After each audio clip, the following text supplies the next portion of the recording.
Good evening. Welcome to another Game of Thrones discussion with our small council. We've decided to go with a theme. We're a small council. And this time we're going to be discussing the last episode of Season 4, The Children. So that's episode 10 of Season 4. And if you haven't seen these before, we're talking about them from the book reader's perspective. So this will be spoilerific, including stuff that's not been in the TV show that we thought was going to be in the TV show this episode. So if y'all want to introduce yourselves, again, I'm James Johnson. I've been handed the Hand of the King position, and our king could not be here today. His name's George R.R. Martin, but there's a position, we're not quite sure what position we're giving to him, but Tony Teflon is supposed to be here, and he was here, but he's having audio issues, so we were a little frantic about whether to start or not, so we're hoping Tony will join us at any second, and we're certainly going to give him all the time in the world to talk. And Tony, if you're watching this right now, which you probably are, my suggestion is to go to the audio input device and switch it to what it was before you installed your camera. Restart your computer or restart Google Hangouts, and I'll make sure to keep sending you an invite. All right, if y'all want to introduce yourself, Charlie, why don't you go first? Alrighty, I am CharlieInWesteros, and of course this group review discussion does contain spoilers, so if you want to check out something that's spoiler-free, feel free to check out my own YouTube episode reviews for Game of Thrones, but also check out Tony's reviews because his are also spoiler-free, so, and I hear he's made some pretty funny ones lately, so definitely check him out as well, and that is all. Oh, and I think I'm your Master of Laws, if I recall, for my small council position. I maintain the peace on this small council. At least I try, anyway. And again, good job of it. Charlie's videos can be linked through his channel can be found in the description below. Eli Knight. How's it going, everybody? Eli Knight, Master of Whispers, and Team Varys, because someone has to take care of this realm. All right, my mama, LaDonna. I am Queen Regent LaDonna. And I guess that either makes me married to George R.R. Martin as the king. Well done, LaDonna. What a catch. Absolutely. He's definitely spontaneous. And James' son. And Maester Payne. I am Maester Payne, the name speaks for itself, resident introvert, and I also have videos. Bardapoto, I am working on it, I promise you. I like it. It's a great video. Great theme. And you can find Maester Payne's channel and Eli Knight's, along with Charlie's, in the description below. There will also be some funny links and links to articles in the description after this is over. If I can add one thing, James. Yes, ma'am. James and I did a number of videos that are not episodic, but they're about characters and themes that this predated our getting together in this small council. So y'all check those out too. And as you can watch our theories evolve, so if you're watching the first videos for the first time, know that not all that stuff is true. And yes, I'm aware that Bloodraven, Blackfire, and Bittersteel are different people. So. Right. Still the best prediction videos online. They're the best. Thank you. The both. We enjoy doing it, and we couldn't be doing this without you three. So, Charlie, would you do us the honor of falling on the host sword? I will be glad to. Well, I guess we can start off by discussing, as we always do, the title of the episode, which is, of course, The Children. Now, this obviously not only refers to the literal children in this episode, which is the children of the forest, or child of the forest in this case, since we only see one. But I think we can look at it to refer to other characters as well. For one thing, I think it can, be symbolically understood to mean that many so-called children in this series have finally been taking control of their fates, not only in this episode, but I would say in the specific season as a whole. For example, this episode ends with Arya seemingly leaving her childhood behind completely by going off to Braavos, and she's abandoning her last pseudo father figure in the Hound, I would say. Bran, for example, reaches a three-eyed raven. Sansa, a few episodes ago, she comes into herself and fully accepts the ways of the world and the manipulation that goes on. And the list goes on. We can do this for a number of characters this episode, and of course, if we think about them as the review goes on, then we can certainly bring them up. But that was my specific thoughts on the episode title. I don't know if you guys had any thoughts relating specifically to that you want to bring up? Well, the title "Children" obviously has to do with Children of the Forest. It definitely has to do with the central children in this particular episode, which are Dany's dragons. Mm-hmm. All the Stark kids, with the exception of Sansa, who they did not put in this episode, which I thought was interesting. But we got Jon, Arya, and Bran, and on IMDb they listed Rickon and Osha as possibly showing up, but I'm glad that did not happen. But you've also got Tyrion, Jamie, and Cersei. They're all part of this children aspect too. And you could argue that now they're not. For the first time since Tywin's gone, now they aren't children anymore. They're no longer under his not only thumb but also his protection. Now they're out in the world, so there's that aspect too. And there's also something that Bloodraven says to Bran that implies a sort of cyclical life thing, which my mom pointed out to me, which is you're here to get what you've lost, and he thinks and I mean that I don't know whether that's reincarnation or what the hell that is, but children definitely rebirth, something like that. Also, Sandor and the Mountain are the children, and they're both getting rebirths in a way, so we get that aspect too. And Qyburn, we know, is a Dr. Frankenstein figure, and the monster always considered Dr. Frankenstein his father. So the Mountain becoming Robert Strong is arguably a child. That's a great point, James. Agreed. Also, we get a burn child, and we get what may be skeletons of children in that cave. Oh, I hadn't considered the size of the bodies. I just assumed, kind of glancing over them, that they were adults, but I hadn't considered that. It hadn't been said yet, but we've got that sacrificial baby thing going on, which, as we know now, isn't really happening. The White Walkers are not killing them, but anyway, okay. I definitely agree with that point, LaDonna, though. I think that children not only refers to the specific episode, but we can see that theme throughout the season, especially. So, any other thoughts, folks? Not just this season, throughout the series. Very true. Another thing is how... go ahead. What do you mean, Maester Payne? Say that again? Well, the children, LaDonna has often said, are a central theme throughout the entire series, not just this season, but... You're right about that. And the protection of children is key. Ned dies. One of the first lines... Sorry. I just rewatched episode 1 with family member that's read the books now up to the book 3, and in the first 2 minutes of the first episode, one of the one who sees the wildlings in the art and then goes to tell it's the prologue basically to Game of Thrones, but the guy who goes to tell the other Night's Watch, the 2 Night's Watch guys, that something killed the wildlings. Their commander, the guy who's telling them what to do, is like, he's not scared. He wants to go see it for himself, and he's like, and the other guy's like, we should leave. They slaughtered everybody, and whatever killed them is out there too. They even killed the children. And yet we see a young girl as a white. Right, but you're dead before you're a white, as far as we know. Necromancy, basically. Okay. The other thing that I noticed with the children thing was just between Arya and Brienne, when she asks her who taught her to fight, and she says her father, and she kind of smiles. I think that was her looking at Brienne and kind of to herself saying, "Oh, so that's what it would have been like if I was allowed to do what I wanted.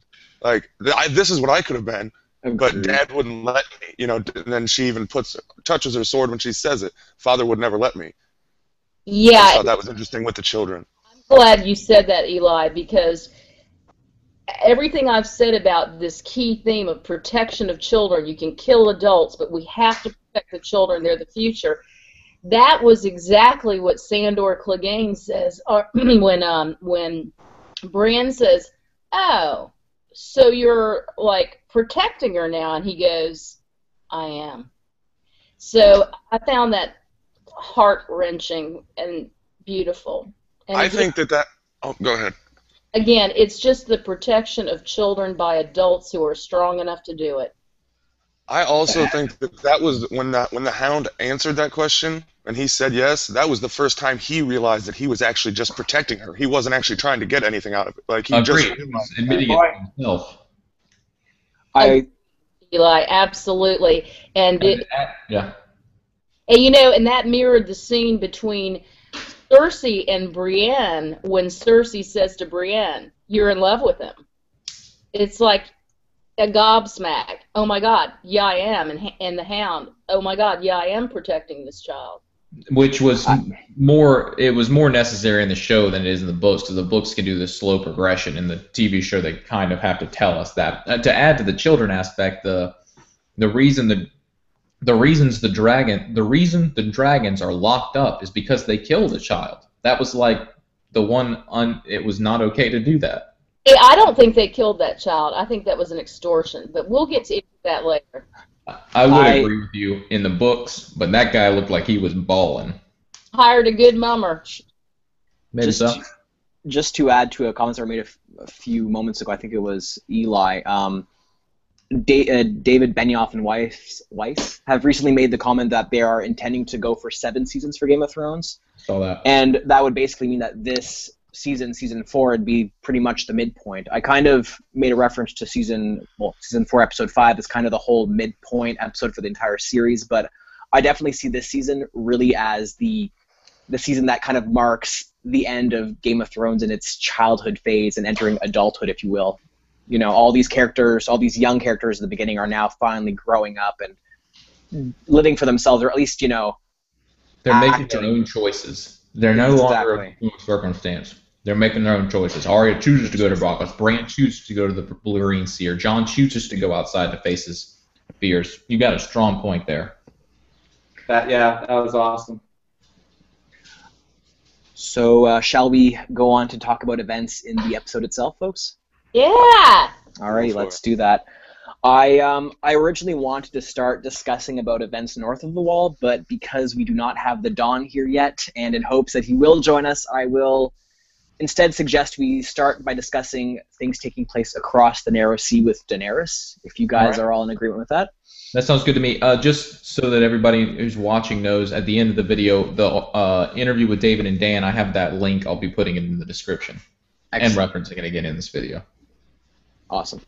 Oh yeah, and also a reminder, usually I recap things by order of location rather than necessarily chronologically as they occur in the episode, so just a heads up for those of you who are new to this group review. Anyway, so just to recap. Oh, Charlie got a phone call. He'll be back in a second. He probably doesn't need me to invite him to come back. Okay, so what he was going to say, I guess. Oh, no, we got Tony. Oh, let's see if this audio works. Tony. That was the creepiest thing I've ever heard. Sorry. Editing out now. Charlie, you're back, I see. I'm back and I can't see anything. 1 second. I'm guessing you got a phone call and he's gone again. Oh, Eli looks like he's gone now. I'm sorry, folks. My iPhone froze or did something weird.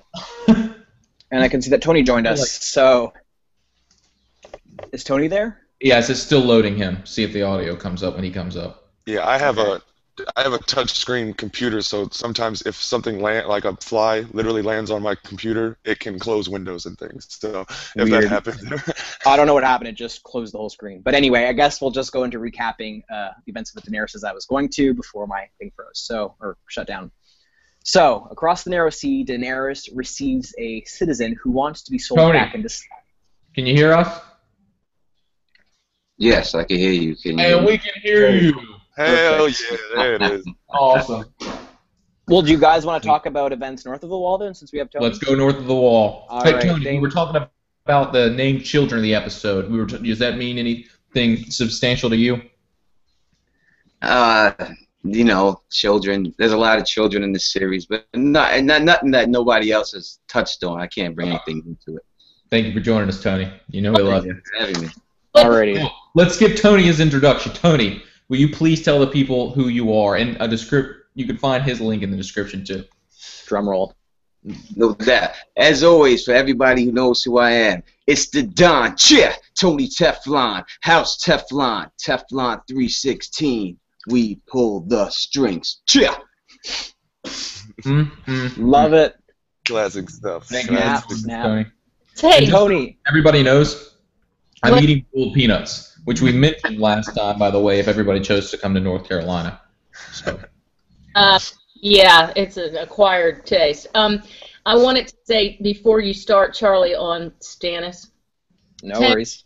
Tony, Yes. like a little boy under the Christmas tree with the best bike ever.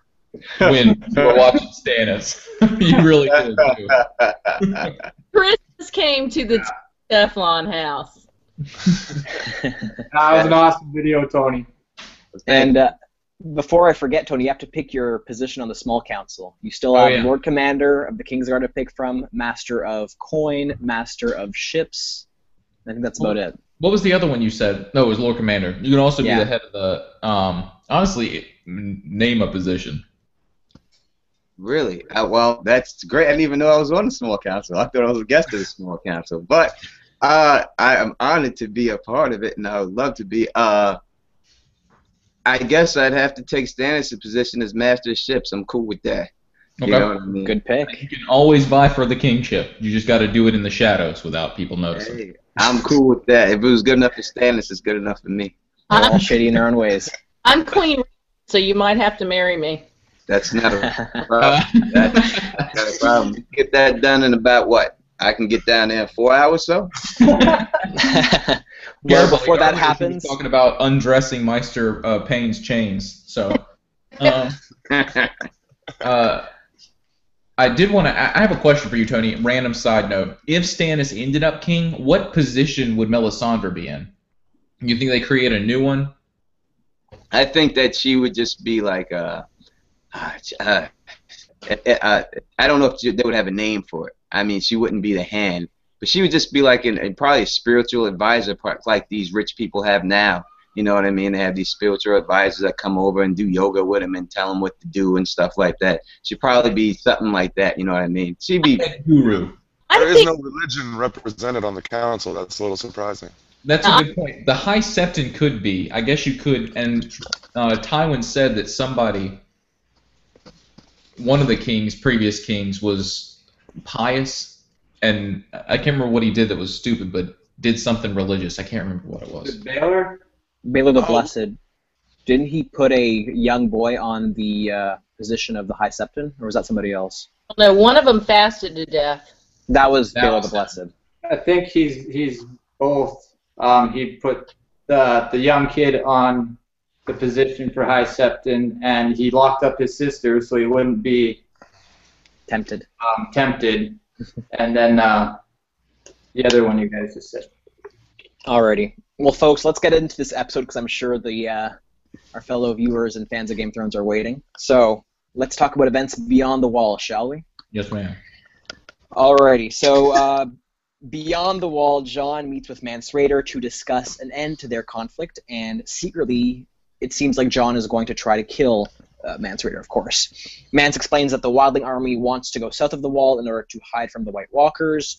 Jon notices a knife nearby, but before anyone can do anything in the tent, the group hears a horn blast, and a cavalry led by the one and only Stannis Baratheon overruns the Wildling encampment. Mance surrenders to Stannis and Sir Davos, and although Stannis wants to execute Mance, Jon convinces Stannis to take him captive instead. Of course, later on, after holding a funeral for the deceased brothers and exchanging a telling look with Lady Melisandre, Jon then burns Ygritte's remains north of the wall, just as Tormund Giantsbane requested. Now, before any of us say anything about this specific scene or events north of the wall, I decided to give Tony a 5-minute period to express whatever he felt, whatever comes to mind about this scene with Stannis. I know that last episode review you were a little worried about how they were going to deal with his scene this episode, so I want to know what your opinion is, because unfortunately I have not watched your episode review, so lay it out there. Thank you very much. 5 minutes is a long time. I don't know if I have that much, but I'll see. 2 I'll minutes see then. what I can do. You know what I mean? However Uh, long. my complaints was that I thought that it should have came in the prior episode. I still think it should have came in the prior episode. I did like the scene. I thought the scene was nice. But I think if you took away, let's say, all of the stuff that happened at Craster's Keep, and then you put that, all the stuff that happened at the beginning of the war in its place, that would have allotted you enough time to have the wildling charge and everything else and him do that. And you could have ended that episode with Stannis and Davos on the horse walking towards him. I think it would have been a better, more climactic episode and gave Stannis more shine. I think it actually, you know, they showed Stannis here, but it didn't. It took away everything else that happened. I don't think a lot of people will remember Stannis. I remember it because I'm a big fan, but people who don't really read the books, I think that they would be more inclined to remember Tywin dying and Tyrion strangling this chick and stuff like that. And then secondary, oh yeah, Stannis did come to the wall, and that scene was cool. You know what I mean? Or the big Brienne fight and stuff like that. That's basically, but the scene itself, I thought they did it good. Like I said before, I thought they should have showed the Wildling army like they did that time a little earlier in the episode marching towards. It still didn't look like 100,000 people, but I guess they got that point across. And it was good the way they showed how a true military people attack and how these people are just barbarians that charge out and everything else. They have no defense against people on mounted horses that know exactly how to attack and use their horses. And if there's a single person that knows how to organize a battle that's still living, it's Stannis. He may have won the most battles in Westeros that's still alive right now. He may be the one of most. Yeah, between him and Robb Stark, I don't think anyone else could really argue like that. Who's won more actual battles? Yeah, definitely. Very true. Very true. I definitely agree with Tony's point, though, that they could have. At least I was hoping as well that they would have had more of a show for Stannis last episode. And I kind of see what you mean as that. By having him appear in the beginning of this episode, it kind of downplays his whole role in the series, which, you know, is a bit disappointing given how significant the Battle of the Wall is supposed to be. But I will ask you, Tony, what did you think of the music that was playing when Stannis showed up? Because it kind of sounded a bit, not negative or dark, but it wasn't, you know, a very, what's the word? It wasn't like a heroic chant or heroic marching beat when he arrives. It was more of like a, you know, dun dun dun, guess who's here? Stannis the Menace. Yeah. Well, if I would say that I think that that's exactly the kind of thing Tony has a point on, that they want to show Stannis as this quite capable, cool, cold, calculating guy who does want what's best, but he's not one to change. If there's a law, the law is the law. So we get this conversation with Jon and Mance Rayder, which, by the way, I fucking loved the chemistry between Jon and Mance Rayder in this episode, and between Mance Rayder and Stannis in this episode, including Davos, and between Stannis and Jon. All three of those people between each other were beautifully well played out.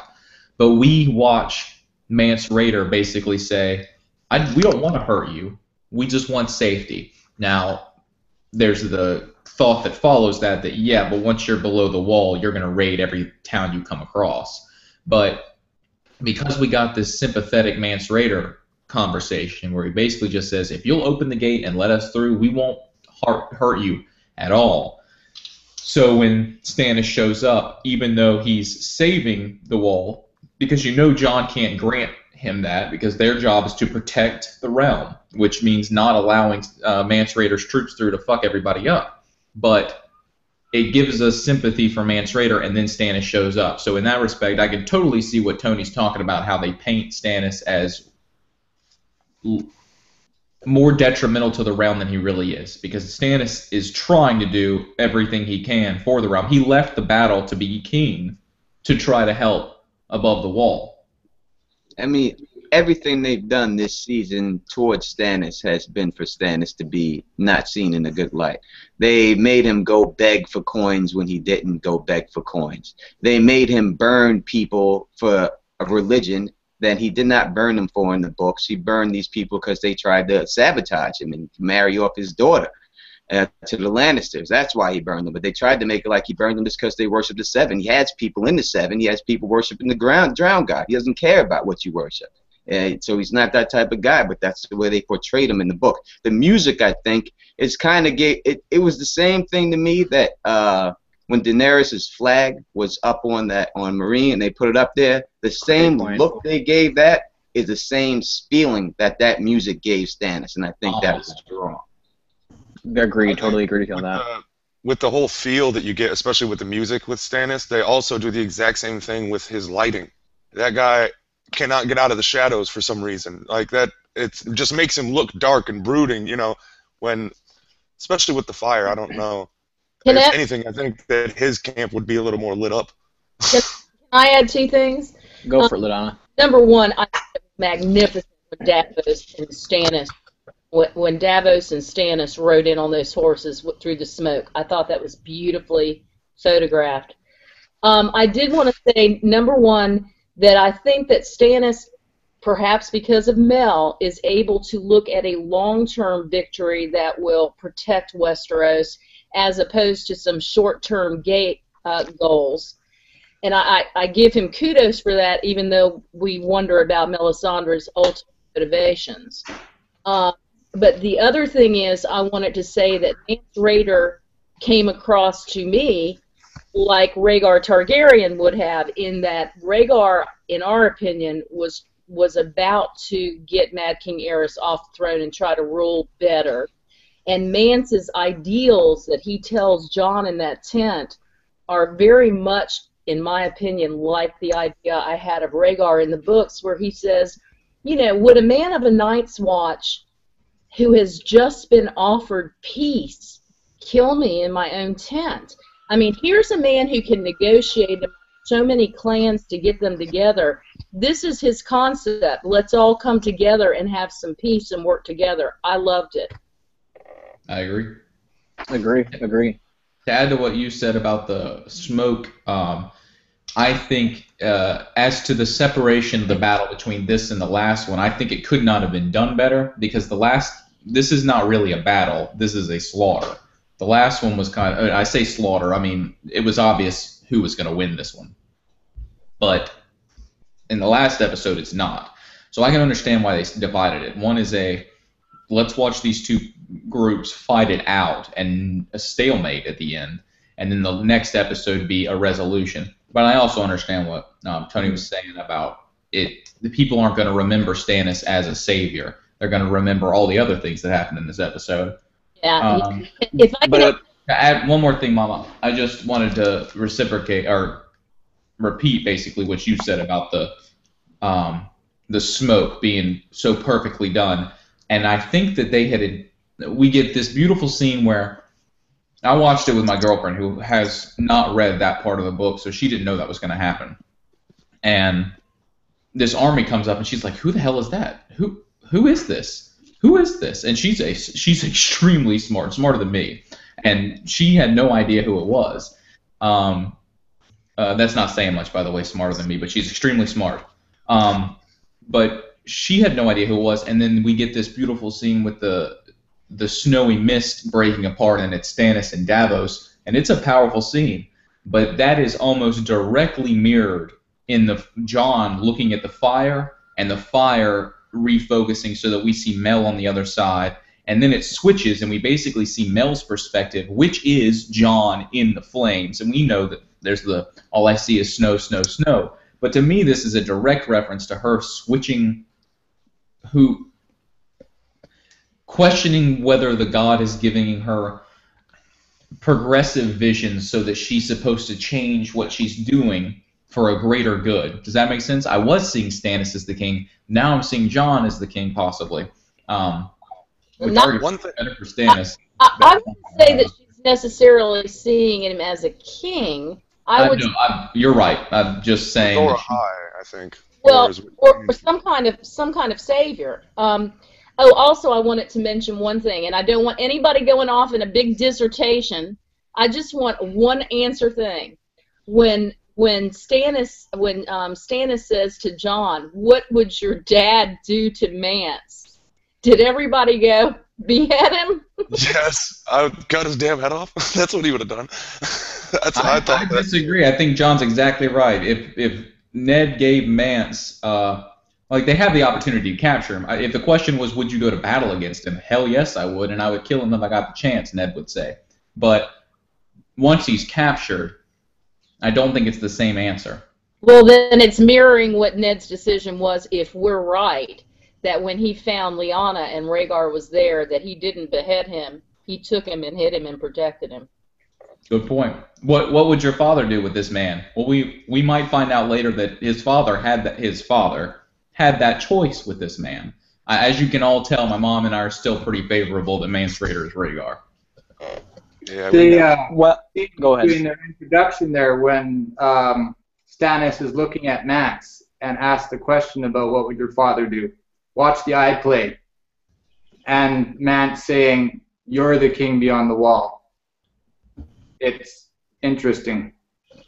Watch that eye play. One thing I would add, just since we're talking about Through the Flames and everything, and kind of her seeing Jon through the flames, I've always been very curious how Melisandre is going to respond when if she ever meets Dany, because of the whole fire and blood. Everything about her is fire and blood, and everything about Melisandre and what she uses, everything from the bloodletting and the leeches to the actual sorcery or the fire, is fairly obvious. And I think it's kind of poetic that Stannis literally has fire and blood on his chest. His symbol was changed to a flaming heart, fire and blood. You gave me a good I'm tie-in. just curious what that would be.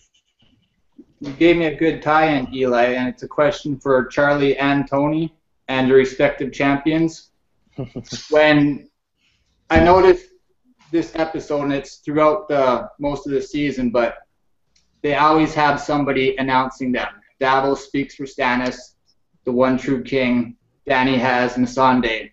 When Tywin says no true king, or any man who says has to say he is a king, is no true king at all. Do you think that's subtextual, and do you think that plays into your own champions?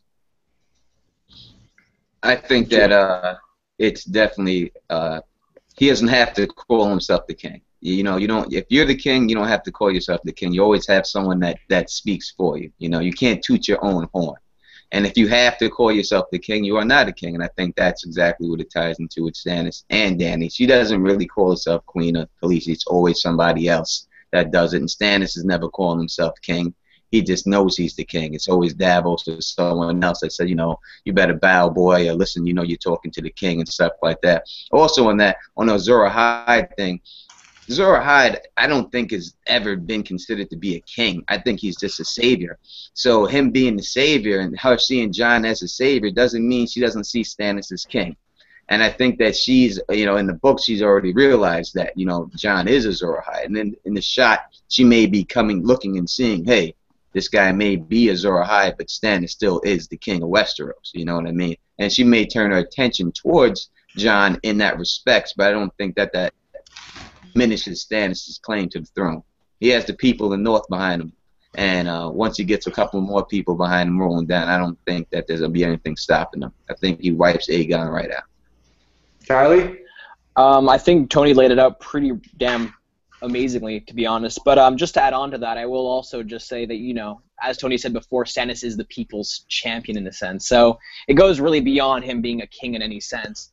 As far as Dany's concerned, of course, there's the fact that she is, quote-unquote queen of Meereen, not a king necessarily. But I've also made the point before that, whenever Dany tries to do something that kind of goes against her nature, by trying to rule Meereen and establish herself there, she is not entirely being true to herself. And that's part of her entire progression as a character, It's her trying to get back into, for lack of better words, getting back into touch with her dragons at some point. At the end of this season, or this specific episode, we have her pushing her dragons away because of something that they do to, or at least one of them does, to an infant child.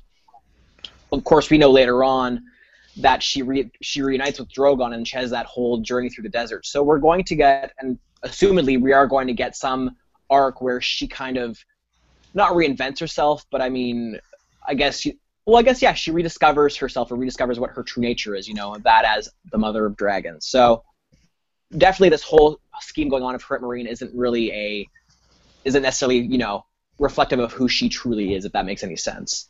I had something else I was going to say. Oh, yeah. And also just fitting into this whole topic of, you know, fire priests, or at least with Melisandre thinking that Stannis is the one true king, or is not the one true king, but is Azor Ahai reborn. I find it interesting that, you know, in the East, we also have a number of other red priests who are perceiving Dany as the potential savior, or as the Azor Ahai figure, it seems like, from what we're told anyway, in this whole conflict. So I found that quite interesting, that these two characters of Stannis and Dany really seem to mirror each other in so many ways, which is kind of cool, I gotta say. But that's my thought. If I can add one little bit of that, do you, Charlie, believe sincerely that Dany will be on the throne at the end? And the same question to you, Tony, about Stannis. Do you want to go first, Tony, or do you want me to? You're talking. Go right ahead. Alrighty. Honestly, I've gone back and forth, and I've said this in many of my videos about Dany and what's going to happen to her. There have been points where I think, you know, she's doomed to not be anything substantial, i.e. not become the queen or ruler of Westeros. But I got to say, Tony, you've made a really, really interesting video, I think it was a couple months ago or a month ago, about Dany being the figurative Misa Misa figure. I know a lot of people have made the comments that perhaps it'll be Melisandre, but I think you've presented an interesting theory about how Stannis and Daenerys, in a weird twist of fates, could wind up in those roles, and Daenerys, in a sense, could get reborn, which I thought was a kind of interesting and well-developed theory. I don't know if that, well, obviously I don't know if that's going to come to pass, but I do think that's, you know, a really cool way of going about it. In terms of my own opinion, like I said, though, I really don't know what will happen to Dany. The reason why I like Dany, though, is because she's the character who's had the most progression, the most things happen to her in this whole series, so I think that makes her really the most interesting character out of all of them. And that's all. Good You answer. actually stole my actual follow-up question, which was going to be for the both of you. And do you think it's at all possible that Dany and Stannis end up king and queen on the throne at the end? I thought about that too. Especially with the fire and blood I was just bringing up. That's what I was going to try to lead into, but thank you, Charlie. You did it right for me. Yeah, I thought about that too. But I still don't think it lives. Tony, what were you going to say? I don't think that Dany and Stannis can end up together. I think Dany ends up with Jon. I think that's going to be the people. I mean, you're going to have one nice thing for the ladies, one nice thing that they got to do for the women. I think that's what you'll get Dany and Jon. You're not going to get, you know, Arya and Gendry. I don't believe you're going to get the Hound and Sansa. Sorry, LaDonna. I just don't think that goes that route. But I think you will get Dany and Jon. I think that's the nice one in the end. But Stannis, a lot of times I did not think in the end that he would end up on the throne, but after really going through it and stuff like that and reading The Princess and the Queen and how that played out and how the guy was supposedly supposed to be dead and then comes in at the end and just chops this chick in the breast and then lets his dragon eat her and takes the throne for a little bit, but then eventually dies after that, a couple of months quick. I think it could end up like that, and Stannis could end up on the throne. The fact that Melisandre said she's seen him on the throne, and though she doesn't get everything right, she does. It's usually right what she says, even though she doesn't interpret it all the time, see it, but usually what she sees does happen and stuff. So the fact she says she sees him there, I do think he takes it. How long? I don't know, but I think he will sit it and stuff like that, but I just don't know how long. Maybe he gets wiped right out in the epilogue chapter after he takes it or something like that. But I think I think people will think he's dead, and then he'll come back and then he'll take it. Yeah, go ahead. Just quick thought. I definitely agree with Tony's comment, though, on The Princess and the Queen mirroring A Song of Ice and Fire in terms of its progression. I definitely think that we can look at The Princess and the Queen as almost a blueprint. I made this comment before, but almost as a blueprint to how things progress in A Song of Ice and Fire, you know, the way characters get killed off, the way warfare takes place, and of course we get a glimpse of how dragon warfare is going to occur, and I definitely think that's going to happen in A Song of Ice and Fire, but we all agree on that, so no point getting on that, so yeah, that's all. I've also entertained the idea that it's a possibility that nobody ends up on the throne at the end, and there maybe is no throne, because especially with the original title being Game of Thrones, and we've kind of seen that the Game of Thrones is, in the grand scheme of things, not that important. And maybe in the end that someone finally, Dany maybe, burns the Iron Throne and just melts it, gets rid of it for good. Yeah, I remember you making that thought before. James, you had one last comment. I think then we should get back on to discussing the specific scene, though, because we're kind of going off topic. I just wanted to say that in my current iteration of what might happen, when Harrenhal is taken, I picture Stannis still being alive. Not sure if Dany's alive by then. I don't think she will be. But it would make sense for Stannis to be sitting on that throne for a short while certain things are dealt with, and then go off to the north with everybody who's left to fight the real battle, and then Stannis die. Personal opinion. What you said something just a second ago, Eli. Will you repeat or synopsize what you just said? Oh, just that I've entertained the idea. It's not like a work, not my actual theory, but entertaining the idea that, yeah, democracy in general. I think you have a strong point, and we are sincerely watching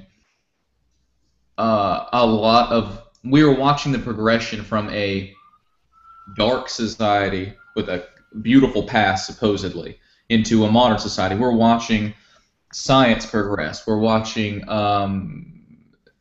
honestly, pretty much everything you could possibly put in this, I think, is happening. And I don't think it's far-fetched to believe that we might get a Magna Carta and a parliament or legislature of some sort. I can see that happening. I certainly think that whoever is on the throne at the end, everybody who's alive wants that person on the throne. A commentator, Rexford Widmer made a comment to me, Maester Payne, about a similar thought that Eli had, and we can bring it up later on if we have more time, but we can just get back to the scene at hand. I don't know if you guys had any thoughts, because I had something I want to bring up, but I'll let you guys go first. About the Stannis scene? About the Stannis scene, yeah. Stannis and Jon. I kind of killed the mood there. Alrighty. Well, I had one. Love the battle scene. They could not have done that cavalry battle any better, in my opinion. I loved it. It reminded me of the Ride of the Rohirrim from Lord of the Rings. I know I've told Maester Payne this before, but that reminded me of that, and just the fear. Oh my God, we are absolutely fucked. Like, there's no getting out of here. Mance realizes it. We're absolutely screwed. Yeah, Mance was scared to death. He was shitting his pants a little bit. And I think that that guy, I think, is the best actor on the show. And I think he finally got a chance to show a little bit of his works. To me personally, I think he's the best actor on the show. I would agree that he is the most skilled and talented actor that, well, maybe Queen of Thorns, but I don't like him in that role. I don't. Which role? Who are you talking about?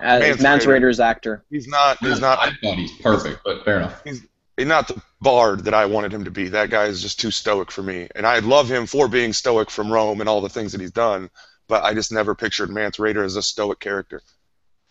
I got a quote for James and LaDonna that I think you might like, and it's Stannis to Jon about your father was an honorable man, while he's looking at Mance. Being Rhaegar, what we know about Rhaegar and his saying from Barristan about how he fought with honor and this and that. I thought you guys might like that. Kind of winking at the Tower of Joy, is that what you're saying? Their theory that Rhaegar may still be alive.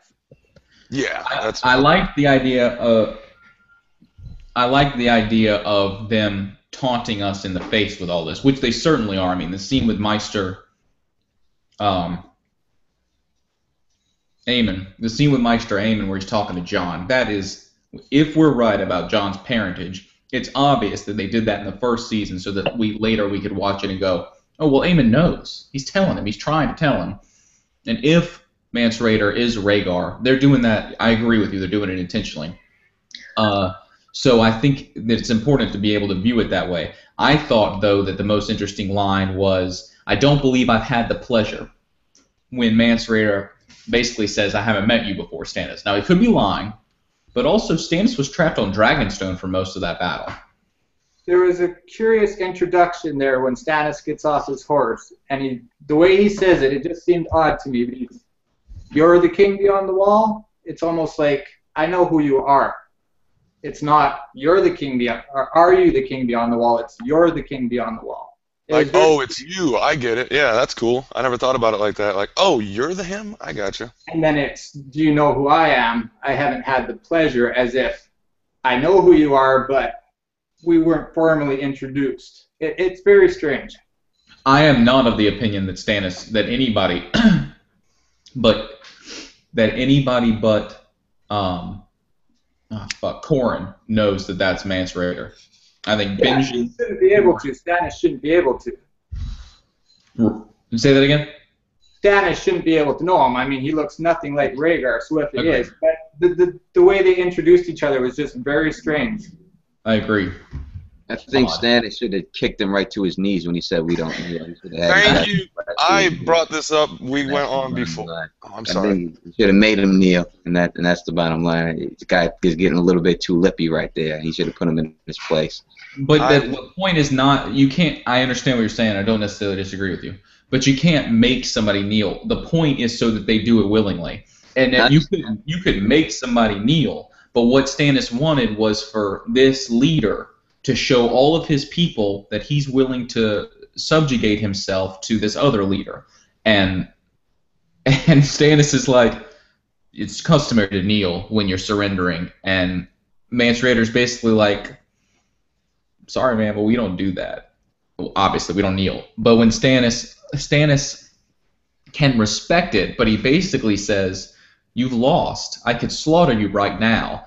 And that's where that's the exact line I'm trying to talk. I just said where it's not about making him kneel. It's about him doing it willingly. And that was the point for Mance Rayder to say, you could have me up against a wall, torturing the shit out of me, forcing me to kneel, but as far as willingly, you will never get it out of me. He's a bad leader. He was willing to let his people suffer and get killed because he didn't want to kneel. You know what I mean? Well, that's his people, though. I can understand what you're saying, that And suffering. Stannis got him dead to rights, and I don't think Stannis knows who he is right now, because if he knew who he was, that he was a black brother, you know, he would have already took his head right then, I think. You got a point there. Yeah, he's a deserter. He's got him dead to rights anytime he wants him, so he's got the law on his side. That's another thing, back to what would Ned have done, and then he would have cut his head off right then and there, because No doubt he's about a it. deserter. He did it. He's done it before. We've seen that. That's how deserters are treated. That's the law. That's And it, Ned no would matter have what they beheaded say. him. He would have took his head off Ned Stark, just like the guy said he seen White Walkers. He said, "You did? Okay, bend over," and that was it. Yep, exactly. But would Ned have not also Stannis goes, spared him? Mance, if you don't bend one way, I'll make you bend the other. Yeah, whatever it takes. Cell block style has got to I'm be. going to humiliate you in front of your people. Sorry, Charlie, what were you saying? No worries. But would Ned not might Ned not have potentially spared Mance Rayder had Ned been in Jon's shoes in terms of, you know, having Mance spared his life earlier on? I mean, it's a possibility. Or is that not an honorable thing to do in itself? Yes, ma'am? I Ned think he... Oh, well, Yeah, you I'm with Tony on this, that I believe that Ned... I mean, that's why they were so adamant about showing us Ned and how he dealt with the law, and don't look away. This has to be done by me, and because it's the way. You know, and otherwise the Brotherhood will never work if deserters aren't killed. And I'm siding with Tony here. And I'm also with you on the make his bitch ass kneel. I'm sorry, that bothered me. There's no way he would have taken that lip and just taken that. But do you understand my point that I'm making, though? Sorry. Ned was also planning at one point riding north of the wall to take care of the king. I'm just asking if At you the understand. beginning of the book. I'm Sorry, sorry, go what ahead. was that? Keep going. Sorry. No, go ahead, Charlie. I couldn't... okay. keep going. I'm trying to, my mom's not actually connected. I'm trying to get her reconnected. Uh-oh. Okay. No, I just wanted to make sure you guys understood my point. I'm just saying, had Ned been in Jon's shoes, having to have gone, if he was like a man of the Night's Watch, went north of the wall, and if his life was spared by Mance Rayder, is it not possible that that Ned, if he were in Jon's shoes, not have spared Mance Rayder, considering that person did something honorable to him, when he have not responded with something just as honorable? Does that make sense? Or am I kind of... Oh, I definitely get what you're saying, but I still think that he Okay. took his code far too seriously. Okay. No, I just wasn't sure if I was being That's clear. I'm not sure.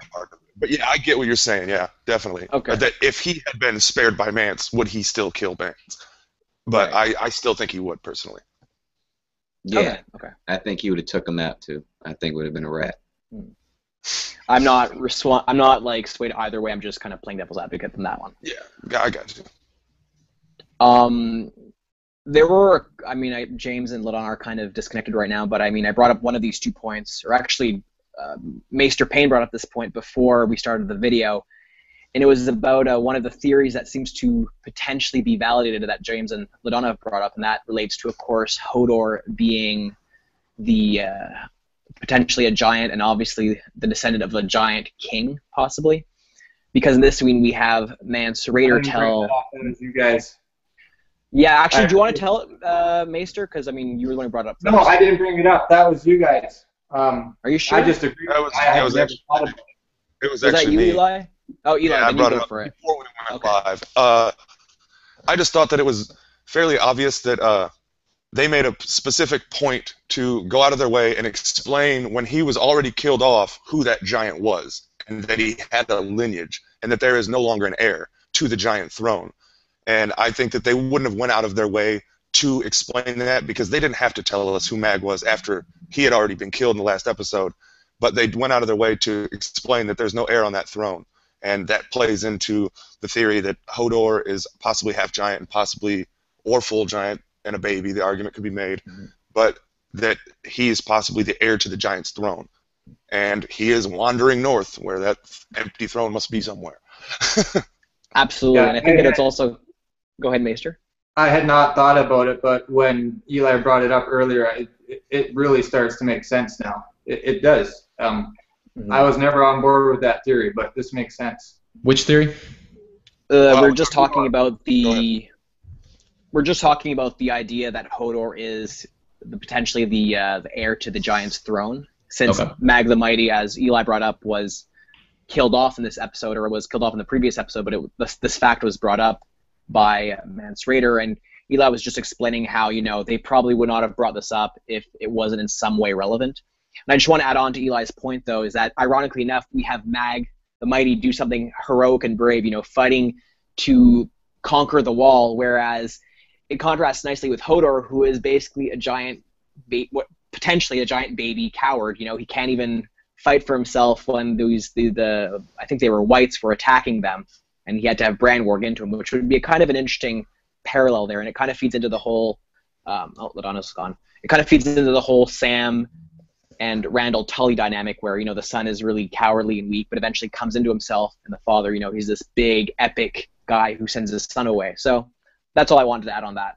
That's a great parallel. The Sam one, that's amazing. I have not considered that. And my mom hasn't been here for a little bit. That's just been a picture. She's been gone for about 5 minutes. So she called me. I wondered. She was making my neck stiff looking at her. I was like, "Come on, move, LaDonna, move! For the love of God, move!" Having one long stroke. I have one theory I want to bring up, but I was kind of hoping I would wait till LaDonna gets back. So if anybody else wants to say anything, I can wait. About what scene? We're still on the. We're still in the north. And honestly, you guys might have already addressed this in one of your videos. It relates to the Varys as a woman theory. The problem is I can't quite remember if this piece of evidence was brought up before, but there was something mentioned in this scene that kind of made me, or at least reminded me of you know, the idea that Varys is a woman. I think that's actually LaDonna's theory specifically. I don't know if that was yours as well. Yeah, mine and hers. Okay, so it's both of yours. Do you want me to bring it up then, or? It's up to you. You might want to bring it up much later when we get to Varys, so that she's here, but she should be here any minute. Okay. Hopefully. It just has something to do with that Mance says. That's why I'm. Oh, well, bringing it up Mance right says. now. Okay, do it. Okay, so in this specific scene, we have Mance say, quote, "Of all the ways I could kill you," to Jon, poison would be the last. Now, throughout the season, there's been a bunch of instances where poison is used to kill people, or at least this notion is brought up. For example, I think the Hound says in episode 8 to Arya that poison is a woman's weapon. You know, that happens right before Oberyn Martell and the Mountain do their duel.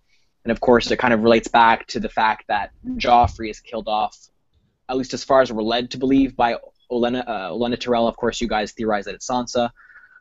But I kind of read that as potentially another thumbs up to your theory, because, and I don't know if you've mentioned this before, but in the first book of A Song of Ice and Fire and Game of Thrones, I actually remember that Maester Pycelle tells Ned Stark that poison is the preferred weapon of women, cravens, and eunuchs. And he continues by telling Ned that Varys was born as a slave in Lys, and that Ned shouldn't trust him, or shouldn't trust Varys. So again, that's when I kind of put those things together. It kind of makes me think that, you know, if you know, the idea that poison as a weapon is not a good thing, and if women are consistently associated with that throughout this season, or at least, then, you know, maybe that's another nod towards your theory towards Varys being posited as a woman potentially. I'm not fully convinced, but I kind of just read it that way. That was all.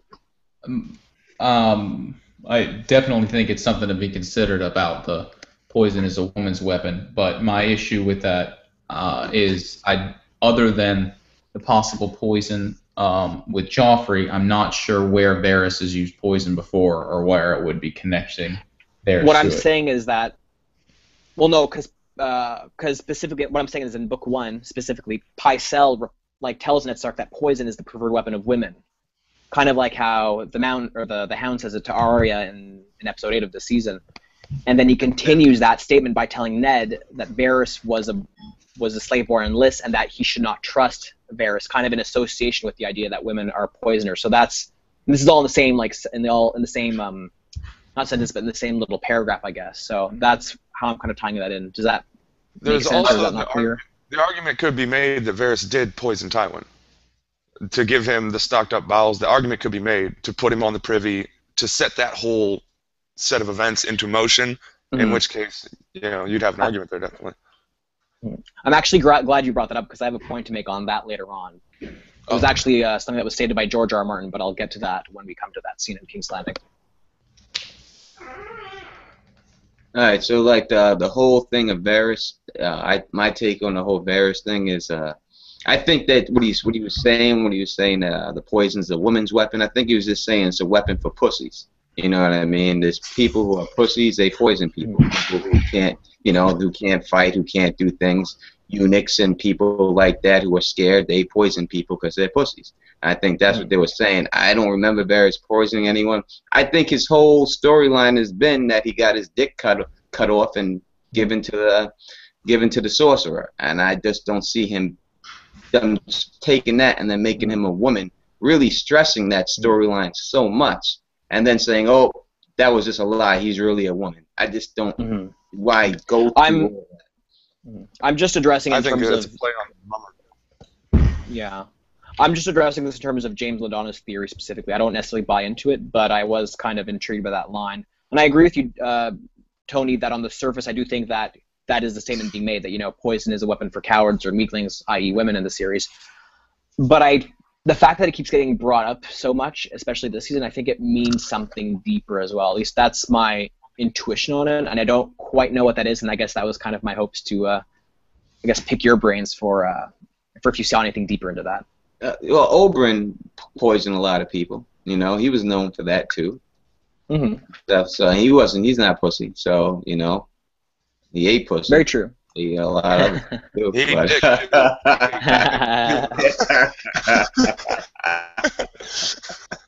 but, you know, I don't know. I don't know.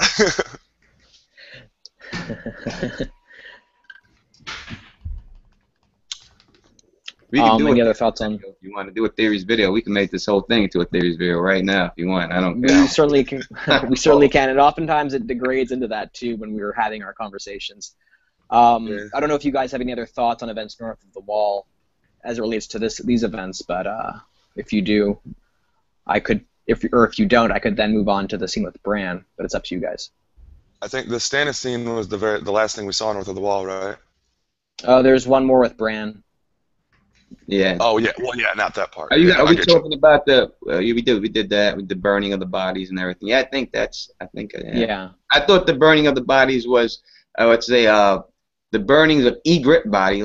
I'll say this. I thought that wasn't emotional for me. That didn't touch me. That didn't tug at no heartstrings. I just thought it was filler.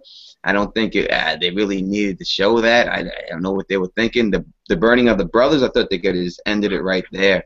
You know what I mean? But the whole did the thing with Ygritte quick. They could have gave it. You know she's in the pyre. You didn't have to show them go over there and kneel by it. You know she's there. Just toss it over your shoulder and keep it walking. You know, get this thing over with already.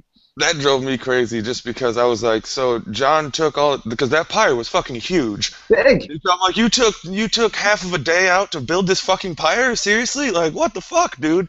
There's more important shit going on right now. I agree with you on that, but if I can just quickly address that, actually, I think it relates back to something that Sam and Maester Aemon were discussing in the last episode about, you know, how they were, when Maester Aemon was young, he was in love with a woman. There's a seemingly apparent image that youth and being in love or having a relationship with a female for a lot of these characters is intrinsically linked together, you know. And I think that, given the title of the episode as children, I think that the fact that Jon is burning Ygritte's body is kind of a symbolic end to his own childhood in a way, even though it kind of happened a long time ago. It's another step away from his own youth and his eventual, of course, ascension to the commander of the Night's Watch, of course. That's a great observation. One thing Otherwise, I would bring up. agree with you guys. Go on. The other thing that I could bring up that bothered the hell out of me was Tormund Giantsbane, who we have seen literally highlighting conversation with the dead cannot hear you and no one cares once you're dead, and then turns and Ingrid died. She's from the north. You got to go bury her right. You know, like, he wouldn't give a shit. I just didn't, you know, I would have made more sense for Jon to want to bury her up there than... I think that was an important scene for... the point of it was that there doesn't have to be a god or an afterlife for it to be important to properly bury or take care of your friends, what they would like to happen to their bodies when they die. Because, like, for an your will says what you want to do with your body. You have your medical wishes what you want to do with your body. Donate it to science, have it cremated, toss it in the sea, which you can't do, by the way. But you have that right. There doesn't have to be an afterlife or a deity to have that taken care of, and none of us wants to turn into a white, arguably. So, can I touch on that for a sec, James? Do it. Go for it. You guys think that it's strange that, considering the North remembers, and they're supposed to be somewhat more familiar with the White Walkers and things like that they actually bury their dead instead of burn it, while everybody else burns their dead? Well, we have barrows of the first men immediately after the wall. When you're at the wall, you burn your dead, but as soon as you pass that, everybody's buried again. Well, there's an interesting thing going on with the fact that they burn their dead to keep the whites from occurring, but that the Starks at Winterfell put their dead bodies in the catacombs. So, and I talked about this in a previous video, but if Starks were to war with somebody like the Night's King, then they would not know to burn the body, or at least wouldn't be, especially if the Long Night was 2,000 years beforehand. They wouldn't know, so they bury it, which is, in my opinion, what the Fist of the First Men is. They bury the Night's King underneath it. He became a white and then put his mind into the white, which is a Lich King. That's the World of Warcraft idea. It's been in Dungeons & Dragons. It's been in a bunch of other novels, one of which Martin mentioned, and I can't remember which one it is. But he mentioned that he had read it. So I think that definitely has to have occurred. But, yeah. So it's explained that they do bury their dead in order to keep them from turning into whites? No, that's not what I meant to say. That they are, whether it's because of their lost history or whether it's just their tradition, because when the first men came over, they probably weren't aware of what whites were or anything like that. But you'd think they would have learned through the Long Night that they need to burn their dead. So I'm not sure how it was lost, but for some reason the Starks don't. They bury them. Well, I think doesn't, because they also have the barrows of the first men that Robert and Ned stopped by, and Ned explains them to him. So there's dead buried all over the North. Doesn't that have to do with the return of the White Walkers, though? Isn't the wall kind of act as a magical barrier for them? That's the big thing, the big reason as to why people get buried into the wall. Yeah. The only reason we think that's true is because of Cold Hands and the connection to the Werewood throne. Cold Hands needed Sam because Cold Hands couldn't go through the wall. And Cold Hands, my mom and I were talking about this last night, Cold Hands couldn't go through the wall, and Cold Hands was a white. Whatever Cold Hands was a white with a mind who couldn't go through the wall.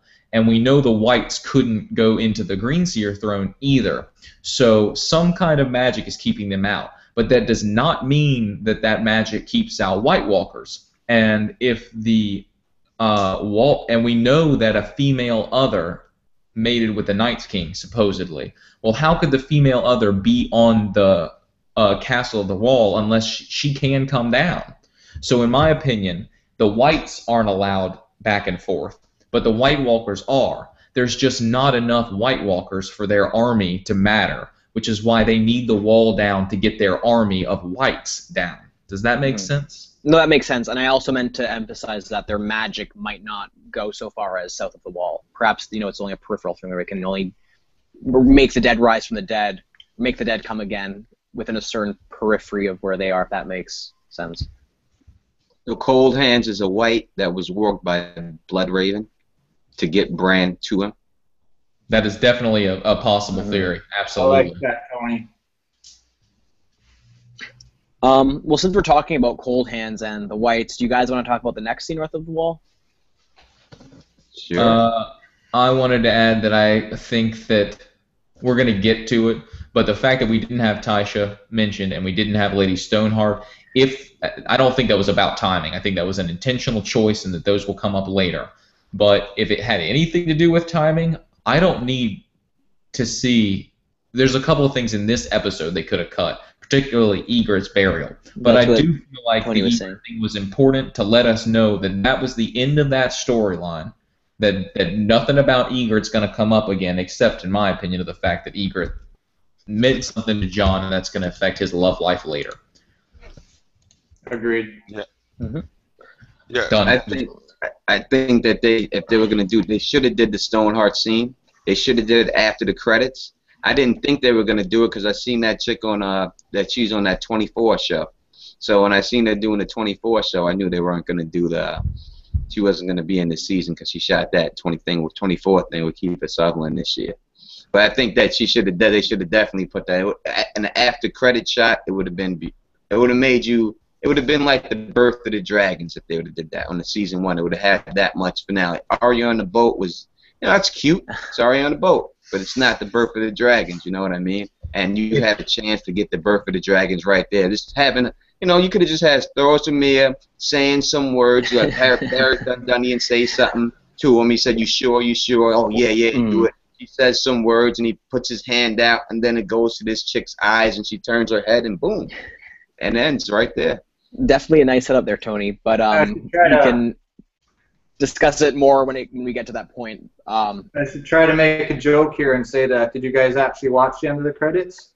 I did actually. I waited the whole time. I did not. I have to say that there's, in my opinion, they will absolutely never do an after the credits scene, because if they do one, then every single episode people are going to wait to the end of the credits hoping for something else, and they're not going to do it.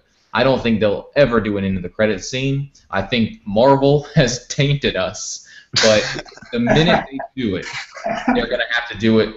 Everybody's going to expect it for every single episode.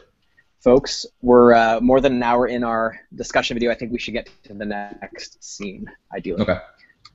With all due respect. Oh, well, if we're gonna, can we get Lady Stoneheart out of the way? Because I got. All right, fine. Let's just talk about Lady Stoneheart right now. Okay. There's a quote from David and Dan. They were asked, with Stannis and Jon coming together in the finale for the first time, the series has started to contract after expanding. The characters have been spreading out, and now they're starting to pivot to come back together. Is that an accurate read? And Wise says, I think that's really smart. It's something we talk about a lot. It's the mid-game point, which is what you were talking about, Charlie, of working on the show. After having spent all this time developing all these divergent and separate interests, being able to bring people together from disparate worlds, it's intrinsically interesting. It's almost like the engine that drives the middle ground of the show. Then Benioff says, it almost feels like this is the midpoint for us. If we're going to go 7 seasons, which is the plan, Season 4 is right down the middle. It's the pivot point, as you say. It's been an expanding universe and will now start to contract, which doesn't mean we won't meet any new characters in Season 5, because we will, but it's going to shrink for sure. And somebody else asked specifically about, asked the director about Lady Stoneheart, and yeah, he said there's no guarantee she'll be back next season. Wasn't that the comment? He basically said that she was never planned to be in this episode. in this season, and that the director does not know whether David and Dan is going to include her, but he was never told that she was going to be in this episode. And basically the gist of what was discussed was, if they brought her in this last episode, the only purpose she would appear to have would be to kill people who shouldn't be killed. So they felt like it was pointless to bring her in. Now, we all expected it, and especially with Cersei putting those stones in her Tumblr or Twitter profile or whatever, which, by the way, she went on Jimmy Fallon's show recently and wore a heart right here that says, "I'm not sorry." It's something like that. Fuck you, Cersei. So, fuck you, Cersei. So, but it makes a lot more sense to me, thinking about it, if they next season have slow hints that something's going on and then get something's going on, that people are getting killed, slaughtered, and that it's not, and that you get hint by hint by hint until the end of the season next season when Brienne and Pod get captured. That's a lot of. Go ahead. No, you're good. Just a quick thought.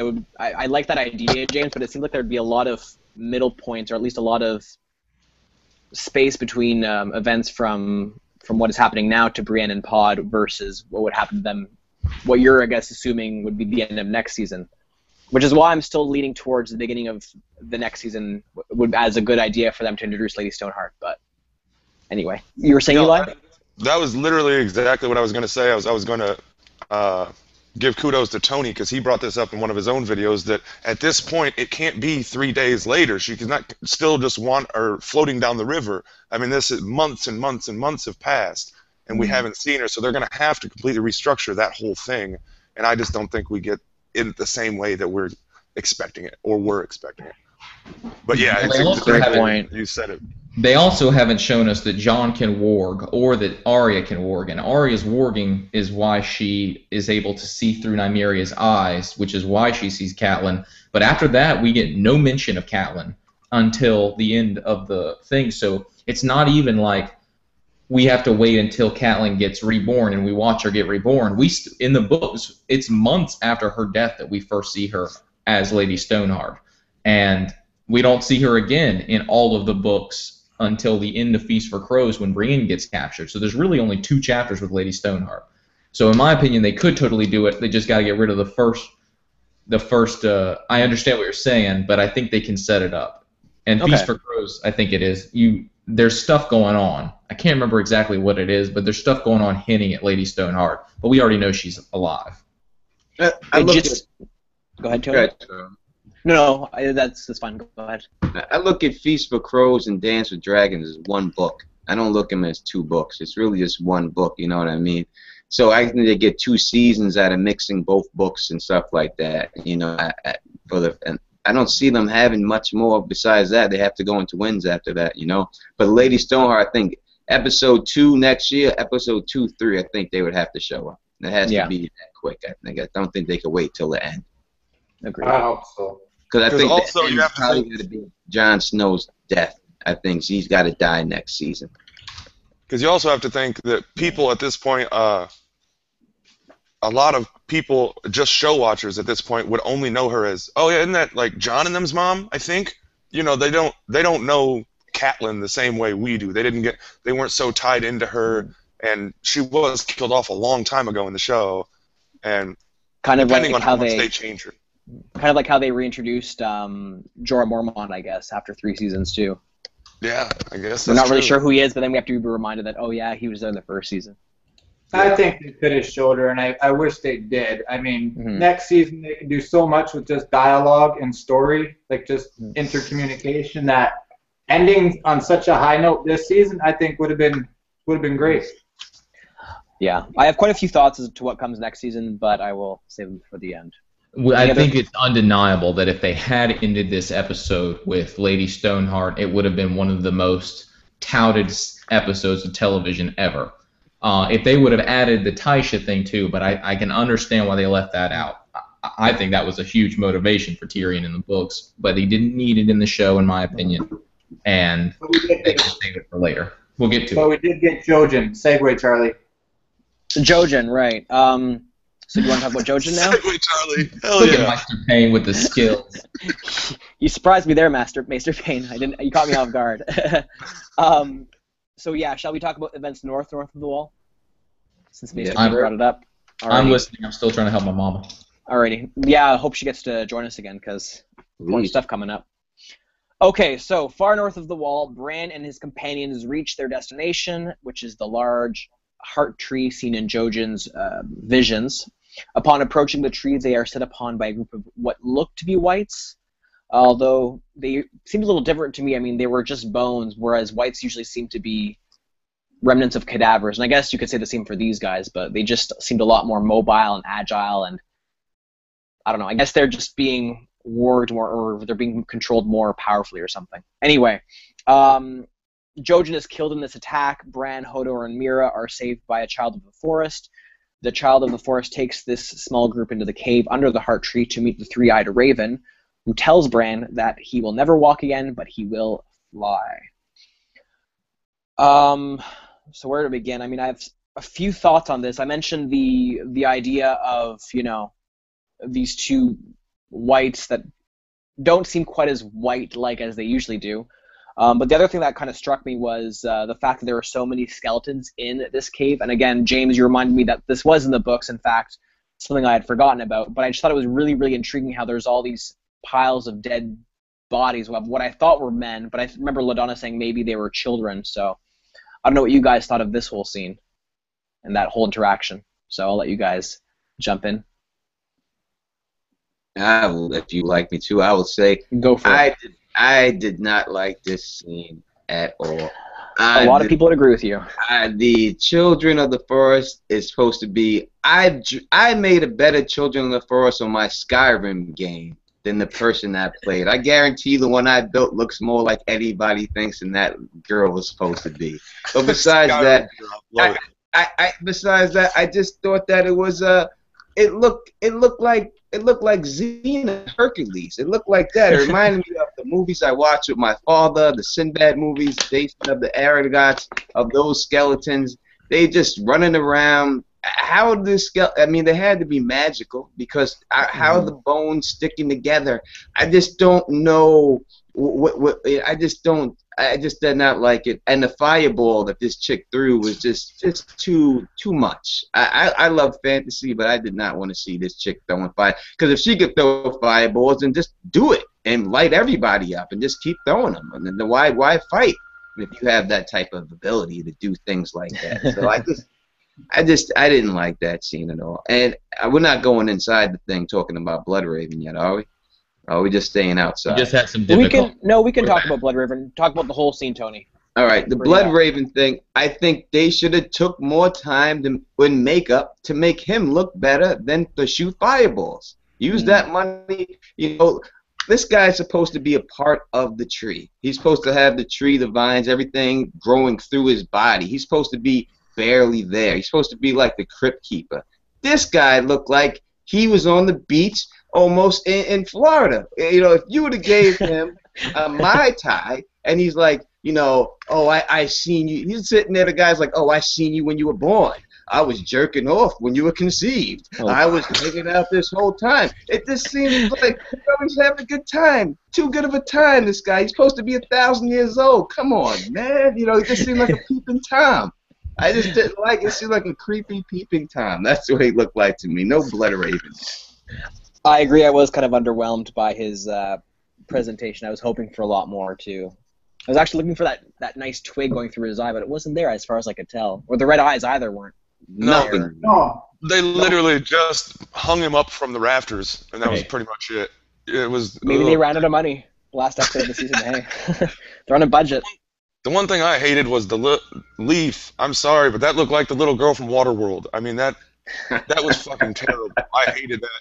And the argument could be made, because I've seen the debate, and I'd have to go back and look, but the argument could be made. I hated the fucking fireballs, but the argument could be made, and I'd have to look, but is she throwing something, or is she shooting it out of her hand?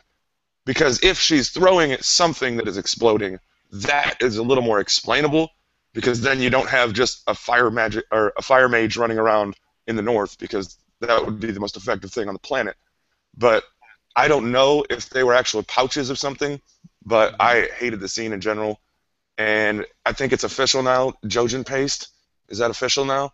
Yes. With him dying, I think that Yeah. that kind of proved the Jojen paste thing. The 100 Jojen paste? 100%. I think Jojen paste is real because of that scene. Without a doubt, that puts that right into perspective. For those of us, including myself, who are kind of unaware of the Jojen paste, could you guys explain that a little bit? Bran drinks. When Bran is inside with the tree, with the three-eyed claw, he gets fed the paste that this has. Oh, right. And stuff like that. That is supposedly Jojen. That paste. Jojen's missing at the time, so. Right. Yeah. Didn't Jojen have dreams of dying back at his home though? In the books, I thought there was he had a vision of him dying back at in his original moving castle. He knows that this is not the time that I die, so he keeps explaining to them, I'm not dying yet, let's keep going. Yeah. One question I have for you guys that I actually had never considered until just now, you made me think of it, Charlie, is we never got anything from the burning hand? You remember that when Jojen was burning his hand? Yeah, What? you're right. How did we get I was that? thinking it was the fireball Yeah. going through his eyes. You're right. He gets hit by the fireball. I think Doesn't the he? fireball was the burning hand. Bran is a cannibal. He just eats people all the time. Stop eating your buddies, dude. Stop eating your buddies. Everyone, he eats Jojen. He eats it when he's in the wolf. He got cold hands, brings them people to eat. They eats that, calls it pork, and he eats that. He just eats people all the time. Oh, He's constantly eating people. Nom I'm right there with you. Nom, nom, nom. You nailed it, and I'm there. I agree. Yeah, is my Bran turning into the dark guy starting to make a little more sense? Yeah, he's a cannibal. That dude, without a doubt. Well, also, when we first see Hodor, when he kills, what's his name? Locke? Yeah. Look at the rage in Hodor's face. He is so vicious, and that's not Hodor. That's Bran. Bran's just fucking crazy mad. I think it's him getting a bit of power and kind of liking it. Because he is so physically incapable, and to be in a thing that is obviously mentally incapable, but physically probably the most powerful person in the show, aside from probably Robert Strong in the Mountain. But yeah, physically to have that much power and then to see how he gets. And There's a showdown for you. Hodor versus Robert Strong. yeah, I'd love to see that with Bran in it. With Bran working, yeah. Yeah. Well, it kind of makes you wonder. I mean, we have this whole setup that the last Giant King is dead, and we have, at least among some of us, like you, me, LaDonna, James, are hoping that that Hodor is, the next Giants King. But do you think they might go in the direction of creating a tragedy there by having Hodor get killed off before he's even able to come into himself? Be an interesting twist on that, anyway. I think an interesting twist is if Bran gets him killed by being in him and doing something while he's in him. That would be tragic. Like maybe sacrificing himself, but not himself in essence. Right. No, that's a good thought for sure. Possibly how he segues from the giant to the dragon if he ever does War of the Dragon. True. I think Hodor could be the name that shouldn't be said, and it keeps getting said over and over again. I think that's what Hodor could be. That's pretty cool. I was thinking it was Brandon, and it was getting said over and over again, but Hodor's good too. I like that. I still think there's something huge behind the word Hodor. Because there was a reason the dying deer said it in that one Bran vision. Oh, yeah. A dead animal said the word Hodor. And it could be the whole waking up thing, I get that, but I think that was nature saying that. And there's the reason why they try to convince you in the show that his name is Hodor. They just put it out there, making you think his name is Hodor. Yeah, for a reason. Walder? Yeah.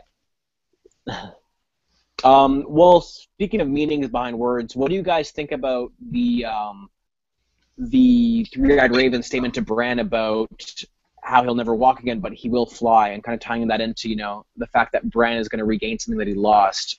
We kind of talked about it a little bit earlier. Do you think this is referring specifically to Bran being able to just literally fly, like via working a dragon or something, or do you think there's something deeper there?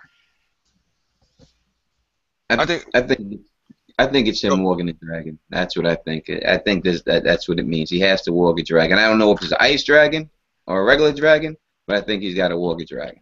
Yeah, I think the way it's worded is it's supposed to be camouflaged, but everyone's already looking past it. It's supposed to be camouflaged as Yule Ward Ravens, but everyone's already way past that, and we're already looking forward to the dragons, and that's too obvious at this point, I think. Yeah, I agree with you guys. Oh.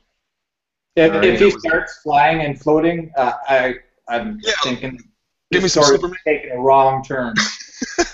Yeah, that's crazy. If he does the Michael Jackson and starts flying around the arena, it's a wrap. You know, it's all over.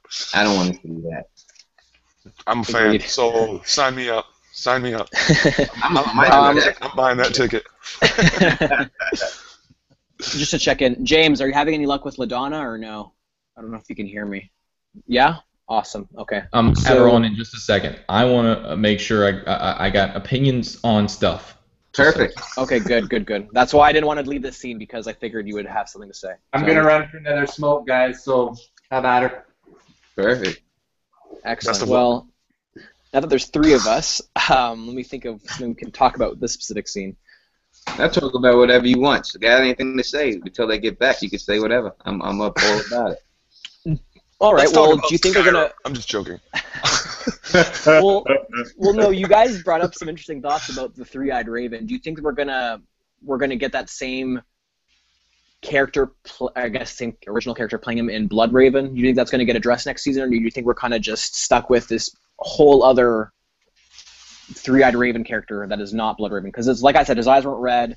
A lot of the physical characteristics of this specific three-eyed raven were very, at least on the surface, very different from the one that we're used to in the books. I was just wondering if you think they're going to go in a different direction in the show, or if the fact that we think that he is Blood Raven is actually just a red herring and that's not the case at all. Wasn't there something released? I could be wrong on this. I thought it was just off someone else mentioning it. I thought that someone that had to do with the show came out and said that there wasn't going to be Blood Raven in the show.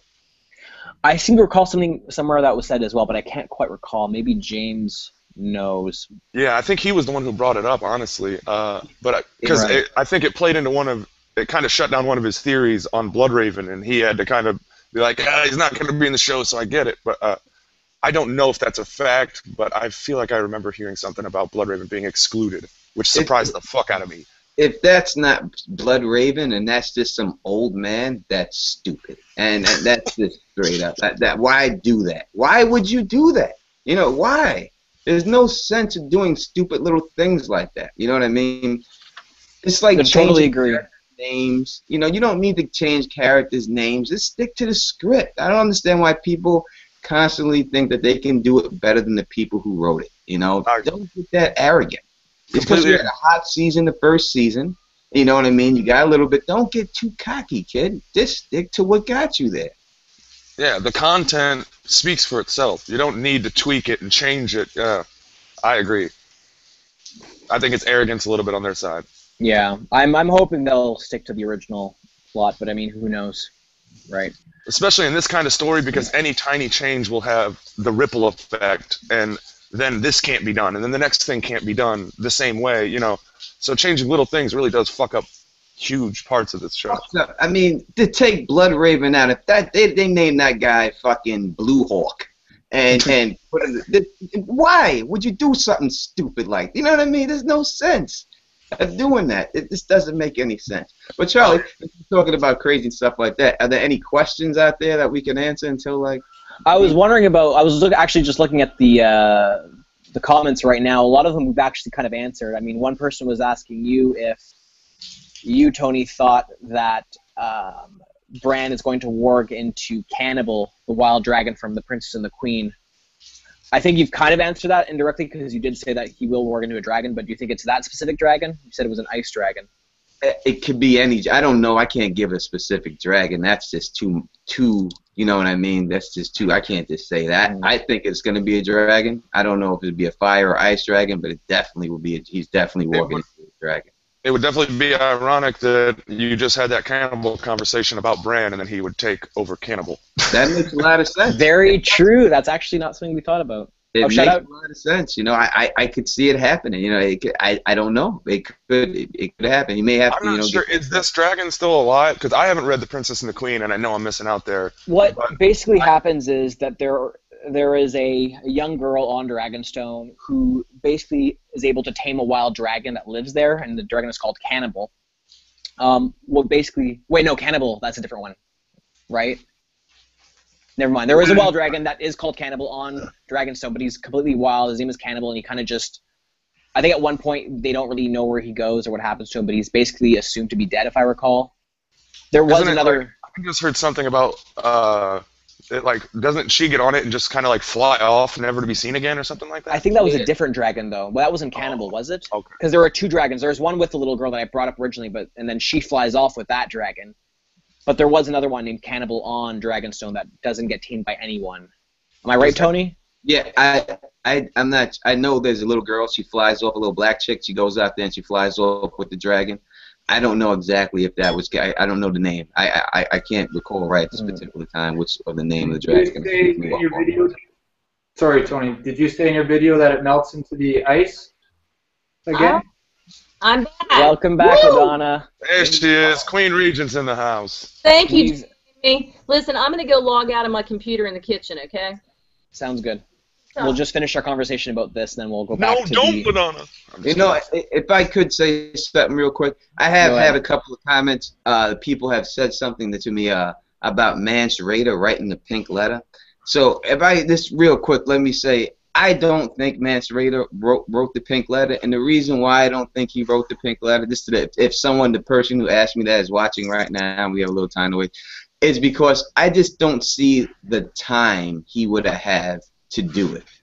I don't see him, after everyone's looking for him in the Spearwise, being able to sit down, write this intricate letter while everyone's searching for him, write it all out, plan it out, write this letter down, know exactly how Ramsay speaks to write it down, do all that, find a raven that's going to Castle Black, know which raven goes to Castle Black to stick it there and get that out while everyone in Winterfell is looking for the Spearwise and himself at that particular time. Are you in your own video, you actually, I'm sorry. Keep going, in your own video, you actually convinced me completely, and the best evidence I thought that you had was when he explains to him, you may get a letter, it may say I'm dead, do this anyway. And that makes perfect sense because I think you were saying that Stannis wrote it. Yeah. And that would make perfect sense that he's saying, follow my orders regardless of what you hear, because I'm going to tell you I'm dead. It's bullshit. Keep doing it, because he needs that. I'm convinced. Yeah. I think that's the way Stannis takes the throne, just like in The Princess and the Queen. That guy was supposed to be dead, and then in the end he comes back and kills the chick. I think that's probably what's going to happen to Stannis. He'll come back. Everyone think he's dead, and then he comes back and he takes it in the end. But that's off base. We have the whole crew back with Donna and James. So we good segue. Yeah, LaDonna, we were just talking about, before we were talking about the letter, we were talking about the Prince and the Queen and a couple of the dragons that might have survived and become potentially the dragon that, what's-his-face, Bran will ride. Also, by the way, the little girl's named Nettles, and she rode the dragon named Sheepstealer. Cannibal was the dragon that was on Dragonstone, and it is still, presumably it survived the Dance of the Dragons. But Did anyway. Cannibal eat other dragons? Is that why it's called Cannibal? Yeah. Yeah, basically. I'm just guessing. Yeah, it makes sense. Yeah, I'm just curious. But basically these two dragons are still alive by the end of the Princess and the Queen. But anyway, enough of this sidetracked discussion. We should go back to what we were talking about originally with events far north of the Wall of Bran. LaDonna, we've pretty much, and James, of course, because you weren't participating, but we basically, discussed this whole area pretty thoroughly. I don't know if you guys have anything you want to bring in. If I can just wax poetic for a split second, because I didn't hear what y'all were saying. I caught a little bit of it, but I was on the phone trying to get my mom. No worries. Yeah. Okay, so I completely agree with the main issues with this scene. Number one, fireballs. Where the fuck did that come from? Number two, the whites seem fleshless, which it doesn't make any sense. We know that the hand that was taken to the King's Landing stopped working when it became all bones. And number three, Bloodraven was not the way we pictured him. And he even used the 1,000 eyes in one, which seemed like a slap in our face because he didn't have one eye, he had two eyes. But here's what I think happened. Number one, I don't think there's any excuse for Bloodraven's eye, with the exception of, I would almost guarantee you they tried prosthetic after prosthetic to get it to work. and concluded that it could not work. They could not figure out a way for his eye to have something coming out of it and still have it make sense. Because he's probably going to need to move his head for a little bit of acting, and he wouldn't be able to move it at all if his eyes closed. I'm making excuses for that one. I wanted to see it coming out of his eye, and of all the things, there's one thing in this episode that pissed me off. That was the second thing in line. I loved this episode, don't get me wrong. But I wanted to see mushrooms on his head. I wanted to see that thing in his eye. I wanted to see the blood, birthmark. Tony's back. I didn't know he's gone. I wanted to see the thing coming out of his eye, the mushrooms on his face, the blood stain on his face, or mushrooms across him, and I wanted to see all of that. If it was not possible for them to do prosthetics that looked good, I'm okay with it. I'm buying it. So let's just remove that from the situation. That is an issue I don't think is clarified, but one way or another, I'm not going to address it at this moment. In my opinion, they could have done better with Bloodraven's prosthetics. I would like to see it in his eye. I'd like to see the mushrooms. So let me address everything else. David and Dan referred to the whites as whites in an interview, and we know they're whites because of the book. There's online discussion right now of whether there's something different from whites. There's nothing different from whites. Those are whites. If you look at those skeletons, every single one of them has minuscule amounts of flesh on them. Enough for them to be able to move, in my opinion. If for anybody who wants to say there's no flesh on any of them, I think David and Dan would absolutely disagree. There is enough for them to move, otherwise they would not be moving. And they went, I think that if you watch every specific shot of them, they went through extra efforts to show like little tendrils of muscle on their shoulder, or like tiny bits going over their elbow, or the one scene where the hand comes up, there's little bits. Even the skulls have little bits of muscle on them. Even though they look like skeletons, those, in my opinion, are justifiable whites because there's tiny bits of flesh. The interesting thing about it is the fact that they've been there for... Those things have been there for a very, very long time. Tony, you still with us? Yeah. He's going to rejoin, I'm sure. That's what I was alluding to, James, was earlier when we were talking about burying your dead, is maybe, because they all came out of the ground. That's what I was alluding to earlier. Right, good point. I think what they are, and they had weapons and obviously had fighting implements. That's where the long night ended. I would almost guarantee it. What you are seeing are the remnants of the battle of the long night, when humans, first men, took over the Green Seer throne. And, in my opinion, and those are the original fighters. I'm stretching here, but the fact that they're that thin and old in an area that should be frozen all the time, that is because they are so old. They are there for a specific reason. And in the same way that the whites are not allowed in the cave, there's an argument that those whites are there to keep anything from going in or from coming out.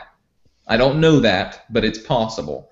An alternative theory is that they're chasing Bran in, but I don't think that works so well now that we have Cold Hands absent from the TV show.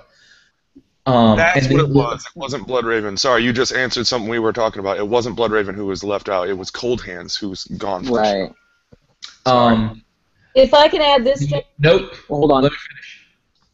Go ahead, Mom. Okay. I was just going to say, James and I discussed this theory, and I like what he said. It's almost... Don't. You're going to go off. Let me finish my long thing, okay? I love you. The whites, Bloodraven I wanted to make up better. The whites I can excuse. The fire from the Children of the Forest, they would not have done that in this episode if Martin was not going to do that in the books. And my mom pointed out that there is a quote that when the Reeds, Jojen and Meera, swear their oaths to Bran and Rickon, they say, "To Winterfell we pledge the faith of Greywater. Hearth and harvest we yield up to you, my lord. Our swords and spears and arrows are yours to command. Grant mercy to our weak, help to our helpless, and justice to all, and we shall never fail you." Jojen says, "I swear it by earth and water," and Meera says, "I swear it by bronze and iron." If you go watch Elia and, what's her name, Mom? Linda. Elia and Linda's video, they talk about how Martin's been building up to this. They just went ahead and showed it to us. That the Children of the Forest have some kind of access to the elements. They're able to manipulate them. Now, it seemed like a shock to us because it's not in the books yet, but this is not something. This is something we're going to have shown later, which to me means the Children of the Forest will be dead at the end of this, because there's no way that that's going to be something that we need at the end. But the Children of the Forest's powers, in my opinion, are excusable because Martin's going to end up doing it. I don't know that. The reason it was difficult, these scenes, is because it was so much all at once. The whites are jarring because they don't look like the whites we've had before. And then we get the Children of the Forest cut out. I thought it looked pretty cool.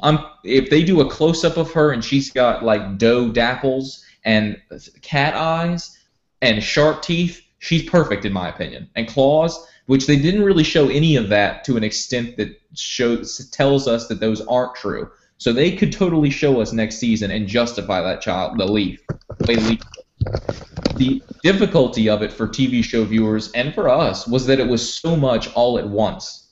And in my opinion, that was fucking brilliant of them, because now they don't have to address any of it again. If the TV showers buy into that one 5-minute segment, which I'm sure they all had problems with. If you watch the Young Turks, they were all like, that took us out of it. But they never have to address it again. It's done. The Children of the Forest have this ability. The whites can be that old. Bloodraven exists. All of that. My one issue with it was Bloodraven. They could have done that so much better, and it was what of all the things we've been waiting on, other than Stoneheart, it was Bloodraven, and Arya is a faceless man. So that's what I wanted to get out. And one last thing about the tiny little skulls, or about the skulls and everything. I'll be doing a video. That'll be the video I'll be doing next. Once we're done with the season wrap up. Okay, thanks y'all for letting me wax poetic and get all that. LaDonna, it's all yours. I've got a few things to say, and number one, I agree with James's theory. I think these things are just whites that have been there so long that their bodies have eroded almost like boulders from the weather. I think they've been there for a very, very long time. I want to propose a few other things, though, that I found interesting. When they first go in, Leaf says to them, the power, whoever's moving around is breaking up the video. I can't hear it. The power that moves them is powerless here. Now, I don't know what power that is, and I don't know which one is good or evil, Bloodraven or who's trying to get in. But the power that moves them, the whites, is powerless here. And, of course, we saw that when they couldn't get in, but I just wonder what power that is. Then, as they're going through the cave, he says, you know, I'm glad you're here. The hour is late. So, you know, obviously the apocalypse is upon us pretty soon. He also, of course, says those wonderful lines, I've been watching you, all of your lives. I just thought that just was breathtaking to me. He also says, I have been many things to Bran, and then he says, now I am what you see. So what does that mean? Is he really showing himself as he is to Bran, or is he glamored himself? I am what you see. Does that mean he's become the whole of everything he has lived through and seen by being a human at one point and now attached to the werewoods and history of ages? But now I am what you see really caused me to think, what does that mean? Obviously, I think we've got some reincarnation going on here. We've got all the resurrection things going on. And then he also says that Jojen died so you, Bran, could find what you have lost. And then Bran says, oh, I'm going to walk again. And he says, oh no, but you will fly. But I think that was a distracting thing, and that's so typically Martin. I think the more important thing he says is he died so you could find what you have lost. Now, so I don't think it's just his legs. It's something more. And of course, we've got the metaphysical thing of whether he can fly in his mind and warg, or if he's going to fly a dragon. But I also think he died so you could find what you have lost is almost like the Jesus mythology. He died for your sins so you could be resurrected or come back. The fireballs things took me out. at first I thought she was picking them up and throwing them, but she was creating them out of air. So there is something that they can control the elements, and it also relates to whether or not we thought that mythology of them breaking the arm of Dorne into the stepstones was just myth. But obviously they have some control over all of the elements, and water's a big one because the wall's made out of water, part of it. So anyway, I thought Leaf was beautiful. I obviously, James, I don't think they're going to go the route we wanted them to. I don't think she's going to look like we thought she would look. Bloodraven was good enough. That's all I have to say about it. It was good enough. But those skeletons that Bran is crawling through, whether they're children or not, in my opinion, are being eaten by a dragon. Very, very interesting thought, guys. I think you guys present some very, very compelling points of evidence for everything you've said. The only one thing I am not entirely convinced by, and even though I would be inclined to agree with you, is with respect to the skeletons placed around, well, outside of the cave. You mentioned that they were probably, I think James and LaDonna, you both mentioned that they were probably from the first men who were there during the original battle against during the Long Night. One of those whites, if I recall, was wearing chainmail, and maybe I'm being just really nitpicky right here, but my assumption was that with chainmail, that was something that was more common with the Iron Age, and we already know that in the Song of Ice and Fire, iron was introduced to Westeros by the Andals, who came much, much later on. So, again, maybe I'm just nitpicking there, but I was kind of wondering, you know, wouldn't these skeletons, maybe it was an accident by the show creators, but I don't know. That was just my thought, that perhaps it might be an oversight there. I'm pretty sure the Long Night happens after the Andals come over, because the first men and the Children of the Forest had their pact. Then the Andals came over, and it was. I just went on the Wikipedia page right now, the Wiki of Ice and Fire, and it says the Long Night happened around 8,000 years prior to current events, and then it says the Andal invasion occurred negative 6,000 years, so it seems like the Andal invasion occurred after the Long Night, according to this anyway. Okay, I don't know. Can we talk about the one that I pointed out here, though, about the find? So you could find what you have lost. Now, we know that there have been several Brandons over the ages. It's keep coming back. There's a Brandon the Builder, maybe. There's a Brandon who's the Night King. That's what I was gonna. Yep. So what has he lost? Did he lose his soul? I mean, what is it he has lost? It's not his legs. It's something deeper and richer than that. I think that it's him, like, finding out, once he finally connects to the weirwood, like, maybe as a whole, like, all of them, and sees everything that's happened through time, and realizes that he's always been everything. Like, finding himself, kind of like what you're saying, reincarnation, just as all the memories, kind of realizing that he is that, and he always has been, but he has to find himself. I don't know. So he's a god? Yeah, kind of. Well, a nature. We're never going to meet gods in this series. No, I know that, but what is he? I mean, we're not going to be able to answer this question. But define what he has lost. To me, indicates that he has lost a part of his soul and is trying to get back to Nirvana to recapture it all. And he has to go through these reincarnations to get back to being a whole metaphysical person. That's the way I took it. Definitely. I kind of like that, Eli. I thought it was pretty strong. Yeah, same thing. I did want to add that the guy, they were definitely referencing Ray Harryhausen, who was the guy who did the Sinbad movies you're talking about, Tony. He's the guy who did the direction and the screenplays and the little claymation, basically. There's a really cool movie about him on Netflix, by the way. I love those movies. I watched it with my father all the time. They were great. That's awesome. I loved him too, Tony. I went to the movies all the time to see them when I was young, and I'm older than you, a lot older. I loved them. Beautiful. I don't know any of these things. I think, are we done with I'm with you on Xena. Sorry. That's like I was just, I don't want to keep going with the scene and all that, but I think it got a little bit. You gotta, you know, you can't go the Xena route. It looked a little Xena, it looked a little Hercules to me. You know, it's a fine line between what they're doing and what that Arrow show is doing. You know what I mean? You don't want to go to the Arrow show route. You don't want to start looking like that. You want to keep it looking HBO-ish. You know what I mean? And I thought that they were making it, you know, watering it down and started looking more like network TV show, not a HBO show.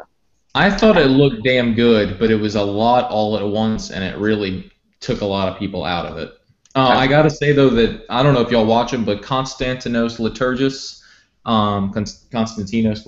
and the other guy that does videos with him, they have not read the books, and they do videos, and they were a little taken aback by it, but they ultimately accepted it and really liked where the story is going. So some people were able to buy in. The only thing that really kind of highlights what Tony was saying is look at how great the Giants and shit looked last week. You know, True. you believed that they were actually standing there beside people. But this, you could tell that that is a CGI monster attacking this guy. Like, that is very blatant.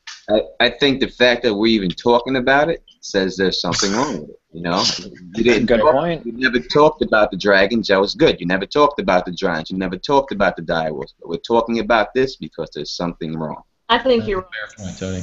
Well, since you brought up the dragons, Tony, maybe we should move things to events across the narrow sea with Daenerys. Booyah! Segue. You got him. He teed it up for me. So, are you guys down for that, or any other thoughts on the scene? Do it. Alrighty. So, to recap things across the narrow sea with Daenerys, she receives a citizen and an ex-slave who wants to be sold back into slavery as he knows no other ways to live. Daenerys is at first reluctant to grant his request, but she acquiesces by allowing him to form a contract with his former master that cannot last any longer than a year. After that, the next citizen in line brings her the charred remains of what is his daughter, who reportedly was killed by Drogon, one of her dragons. Now, while Drogon's whereabouts are unclear, she chooses to chain her two other dragons away in the catacombs as a precautionary measure. Now, I have quite a bit to say on this. Well, not too much, but a certain amount. So I don't know if you guys want to let me go ahead or if you guys want to jump in first. Go for it. Alrighty. Okay, well, I guess the first thing I thought that was kind of interesting, or at least a bit strange in a way, was the way, and it's such a small point, it's not even really worth bringing up maybe, but it was one of those weird nitpicky points that I had with the scene was when Daenerys was talking to the first slave, the older slave who couldn't seem to live in the new world that she had forged for the freed slaves because, you know, there was this whole image of younger slaves taking advantage of older slaves. I create a bit of a historical parallel with that in my own video, but the real point I want to nail with this is that I thought it was strange how this older slave was describing how he taught his master's or his ex-master's children about Daenerys' family and how these same children, or at least one of them especially, is an admirer of Daenerys and how she looks, or how this one child looks up to Daenerys in so many ways. Now, granted, Daenerys' story is very interesting in contrast to so many things that happen in this world, but I thought that association was a little strange. I mean, and if I can go back to LaDonna's original imagery of Daenerys as Hitler, it would almost kind of cross as, you know, maybe a Polish person idolizing Hitler in this context, given that, you know, this woman came in and basically deposed your father and all of his social strata from power and is, you know, killed off 100 of them. And, you know, to say that this daughter admires Daenerys is a little strange. And maybe the slave was sucking up to Daenerys in a way. I don't know. I just thought that was kind of weird. And I know it's something really small to nitpick on, but That's a great point, though. I had a slight problem with it. So I'm throwing it out there. The other main thing I want to say about this scene was that I loved how it ended with Daenerys going to the catacombs with two of her dragons that are left in Meereen, and she leads them into the darkness and chains them there and then walks away without them, and, you know, they're left howling and screaming in what sounds to be like an agonizing or really tormented sound. And I thought that contrasted perfectly with season 2's ending for Daenerys, you know, when she leaves the Warlock's Tower after having freed her dragons and herself from those very chains, and, you know, they're in her arms, and this whole image of her as the mother of dragons is highlighted, and you hear the dragons screeching with, you know, it sounds like they're pretty happy and excited, the little creatures. So I thought that was an interesting contrast with this scene. And also, it's kind of funny that in that season, Daenerys locks up the king of Karth, I forget his name, Saro Shoan Daxos, something like that, in the catacombs, the same way she's locking up her dragons in this scene. So it kind of creates that image that, like I've said so many times before, she's not really being true to herself or to her own innate nature, which is that of the mother of dragons. And I think that's something that, James, you brought up a number of times, or maybe it was LaDonna. A bunch of you have. So I just really enjoyed how this specific ending for this season contrasted with Daenerys' more epic ending in season 2. It kind of creates this image that she's not who she used to be, and that's a bit of a problem, especially in this world. And I think I'll end my thoughts at that. Especially her chaining, because that's exactly her mandate or whatever for the free cities. That's what she's doing, is freeing everyone, and then to be chaining something up at the exact same time. Yeah, if I can add a couple of things. First of all, the way it went down in the books, if you all will recall, is that she took all 3 of them down. And Drogon was the smartest of them, and he figured out what she was doing. And there was a battle down there for him to get out. So they didn't want to go into the CGIs of it, and that was cool. But the other thing I wanted to say is that because she has chained these 2, they're going to be a lot smaller. Good point. That was something I heard from people. I did not know that. I did not remember that from the books. But yeah, someone mentioned that, and I was like, oh shit. There is nothing in the books or it's certainly not in Princess and the Queen that says that's true. It's too. There is a comment in there that says that if they've got free space, they continue to grow. It is too in the books. Okay, well, we can all work that out. Even if that's not the case, the Drogon is clearly a lot bigger than these 2 other dragons, which does create a symbolic comparison between those 2 dragons to that one dragon. And even the original Targaryens the Black Dread was far larger than the other 2, right? In the end, once they were full grown, And I think we have to take into consideration that he was smart enough to know Dany, that what she was going to do. So clearly he's the alpha dog. Yeah. He's her main They've done a good job showing that with how they eat and stuff. They've done a good job showing that Drogon does run shit. Yeah, he runs it. Also, I really, really thought that Emilia Clarke nailed the heartbreaking look on her face as she walked away from her children. But, she effectively alienated herself from her kids, who, as we know in the books, are mad as hell at her. And in a way, this is her dragon's turn to, start growing up in their own weird way. I mean, Drogon's out in the wild, and these 2 dragons are kind of start to learn how to fend for themselves in a sense. We'll get to see that later on, of course, when Quentin Martell goes over to try to tame one of them. Yeah, that's one thing, because that's definitely going to affect how they view her. That she would. I'm sorry, Eli. I didn't mean to talk. You're fine. Go ahead.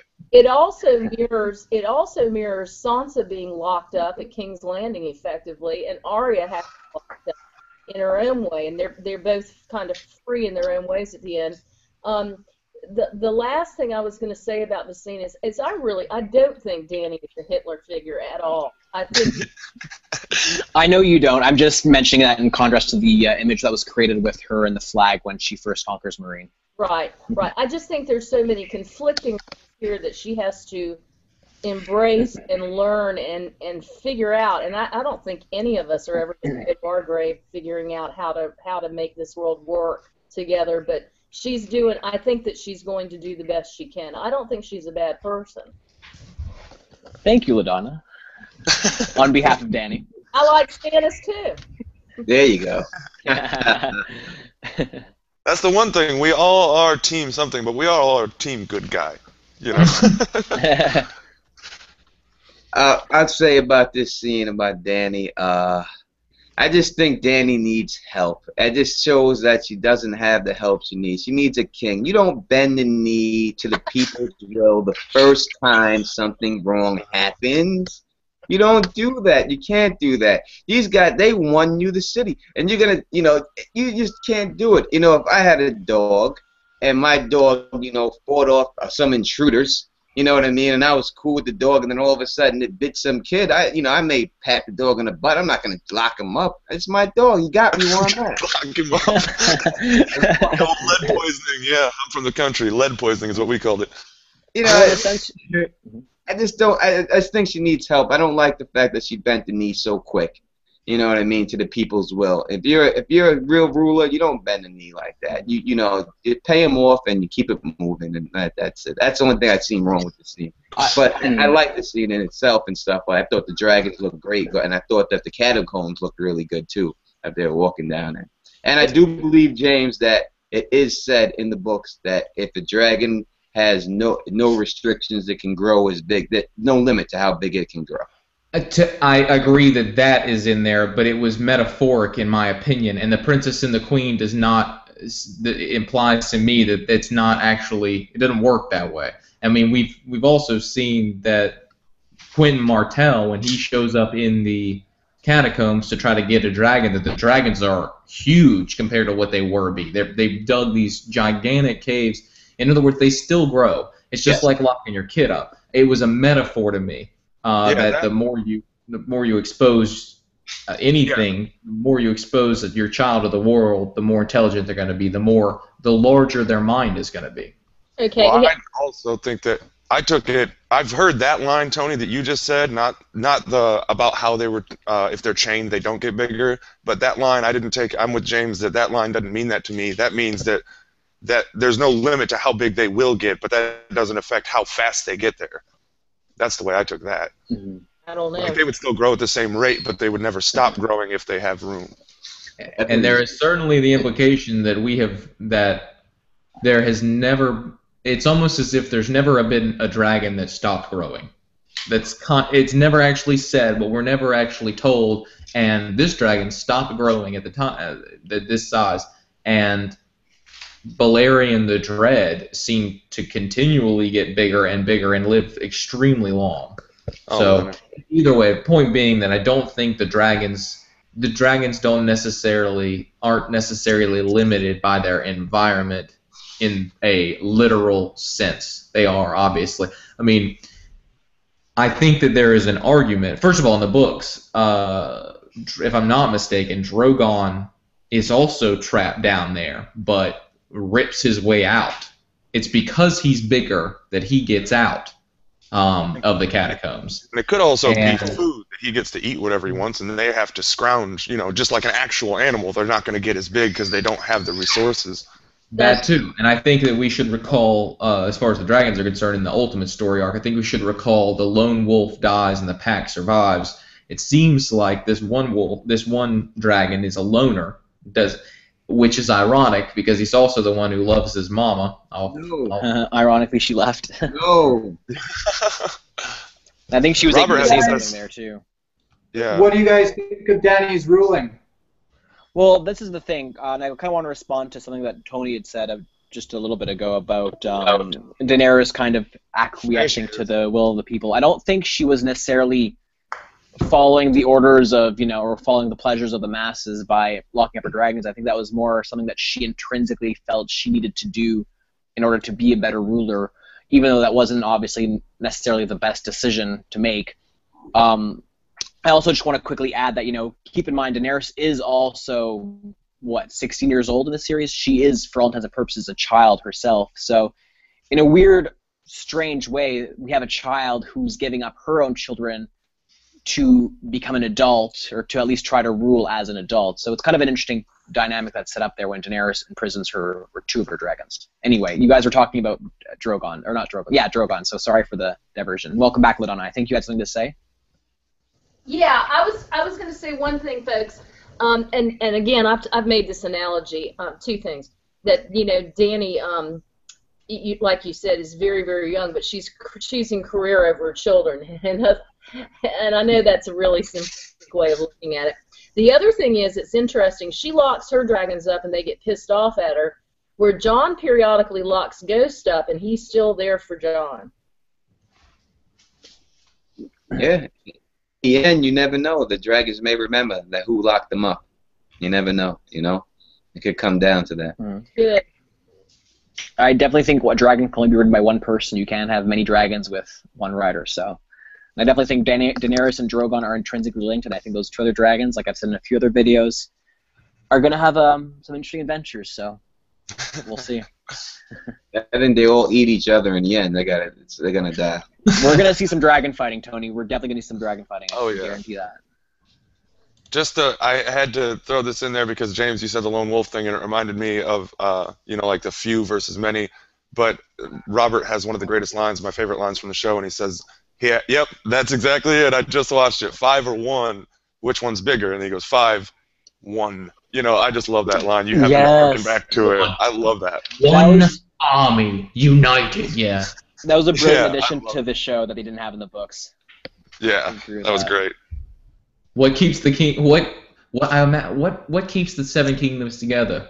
Our marriage. Then they just bust into laughter. That was so great. That is a great line.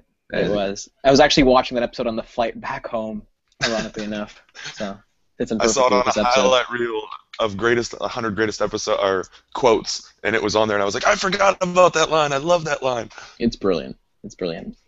Anyway, any other thoughts on events across the Narrow Sea, folks, or shall we keep it moving? It was tragic, and I think that they foreshadowed the pain of the dragons screeching beautifully in the scene where Dany leaves the dragons with the guy in Slaver's Bay, the guy she trades for the Yunkai. When they scream, my sister said she couldn't even watch it. She had difficulty watching it because of the screams. We get the same thing here, only they're adults. They know what's going on now. It matters to them. They're going to remember. Which is why, when they're let out, they're fucking gone. When Quentin lets them out, which is going to be epic, by the way. I reread the end of that chapter recently.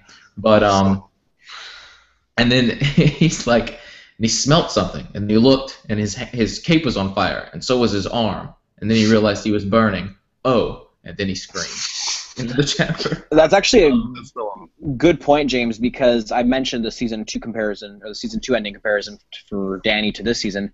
But you're right, even in season 1 and season 3, we have very, very epic moments with Daenerys and her dragons. The first season ends with the birth of her dragons and her arms, Second season, her saving her dragons from the warlocks, walking away with them. Third season, the conquest of Meereen, and they're flying all around her in a glorious dragon dance, I guess. Spectacle. And then this season, spectacle, yeah.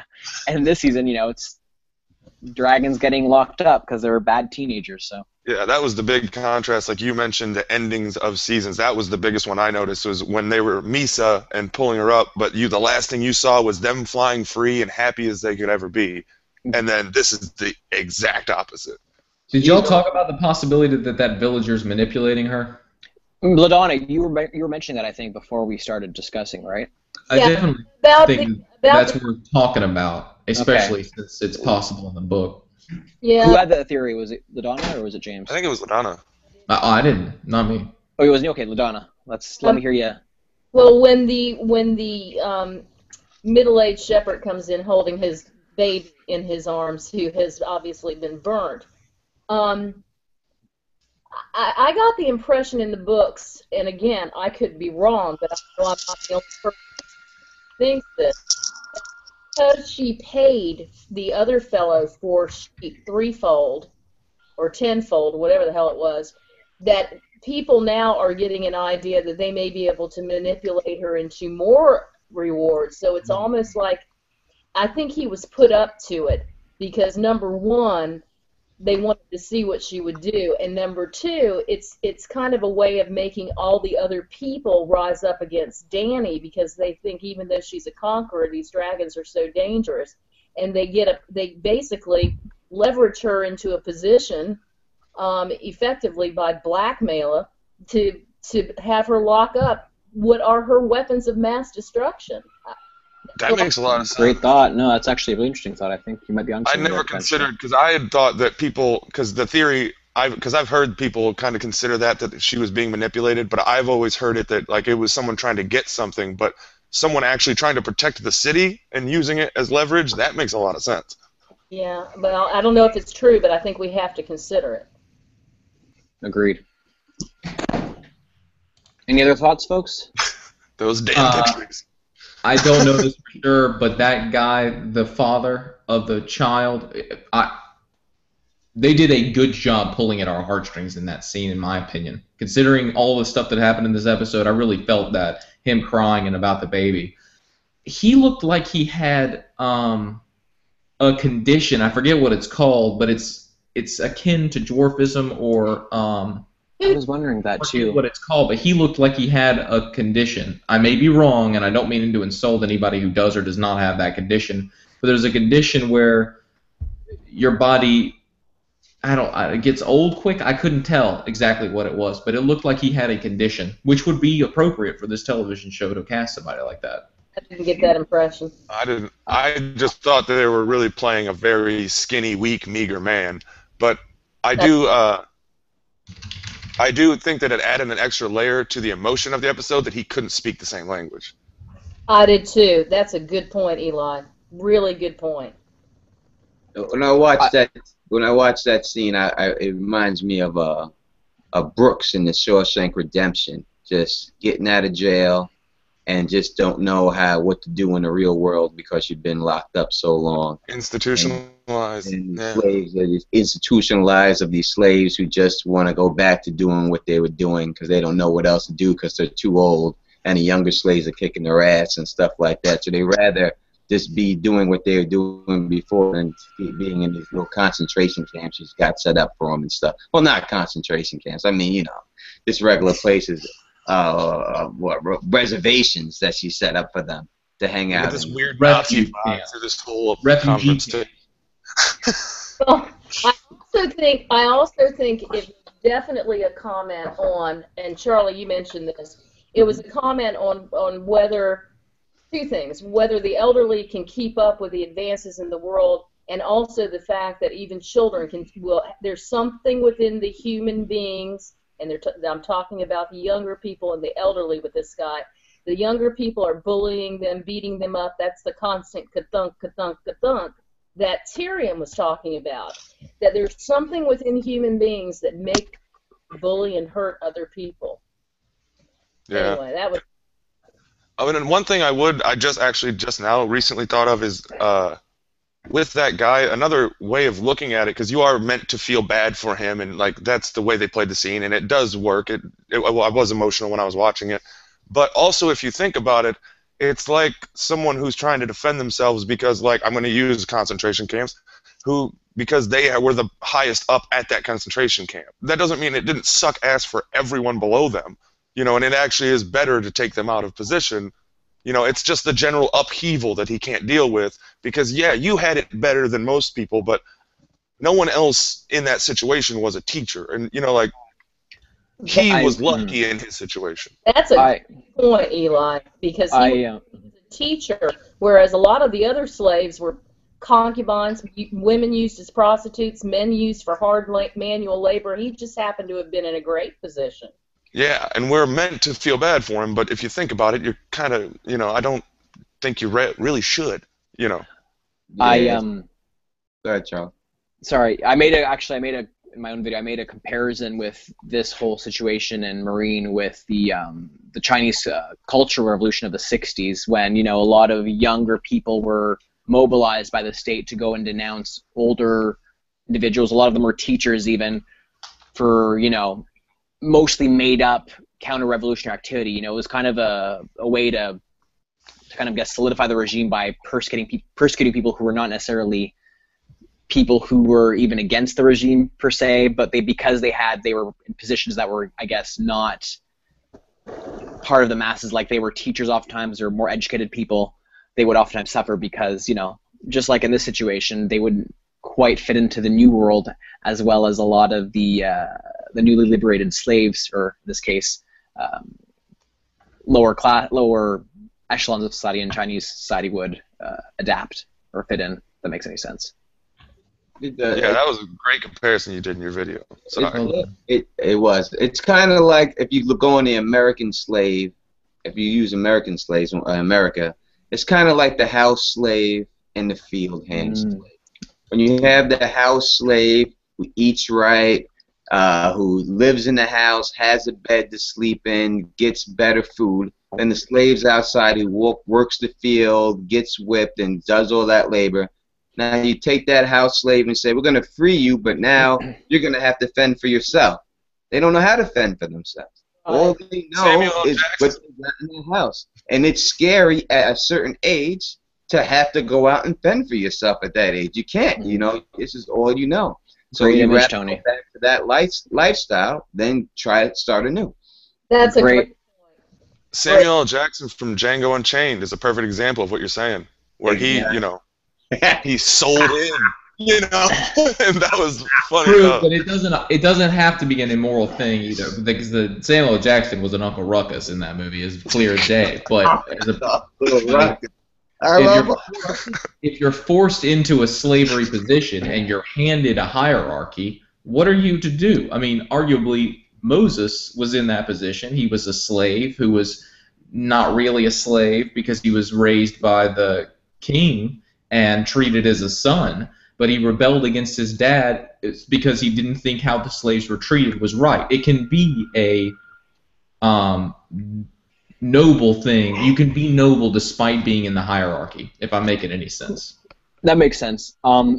Before we delve I couldn't help deeper- but think that Dany's rule, I'm sorry if I can go back to Dany's rule, the Dany thing that she did with that slave master, this is to be expected in my opinion. Dany should not, my problem with how Dany reacts to the situation is how she feels almost remorseful that this has occurred, but she shouldn't. To me, it's you show up with an army, you free everybody.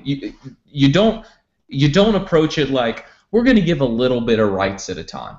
You just fucking free everybody. Women get a right to vote. There won't be slaves. I mean, you just do it, and then you say fucking deal with it. It's like saying coming to a country where the rich are fucking rich as shit, like Dubai, but there's also slave labor, and going, we're just going to give a little bit of the money at a time to the slaves. No, you fucking kill the guy who's got slaves, and you say, free the slaves. And then when the slaves start bickering, you go, all right, now we're going to institute some law.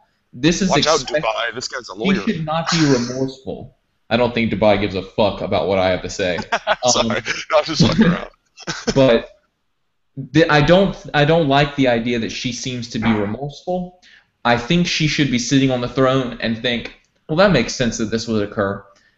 It makes sense that she put a year limit on it, because that is actually something that commonly happens in law. You put a year limit on it, unless it's going to be something that you have to have an actual document with everything in the document and what it says. It gets statute of frauds. It gets more complicated than that, but that's a regular thing that occurs. My issue with what she said was she didn't say a goddamn thing about pay. And really what she's allowing is for him to get paid in kind, meaning that rather than get money, get paid by living, having a room to live in and food to eat.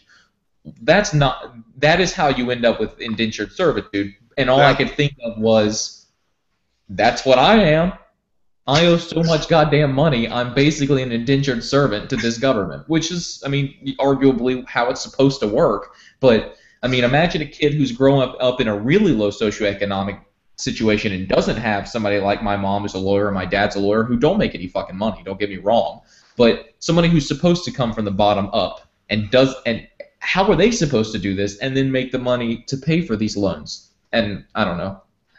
I think we've all brought up some great points. James, that was an amazing That was fun to image watch. you created. Yeah, that was a bit of Sorry, a I got a tangent little there.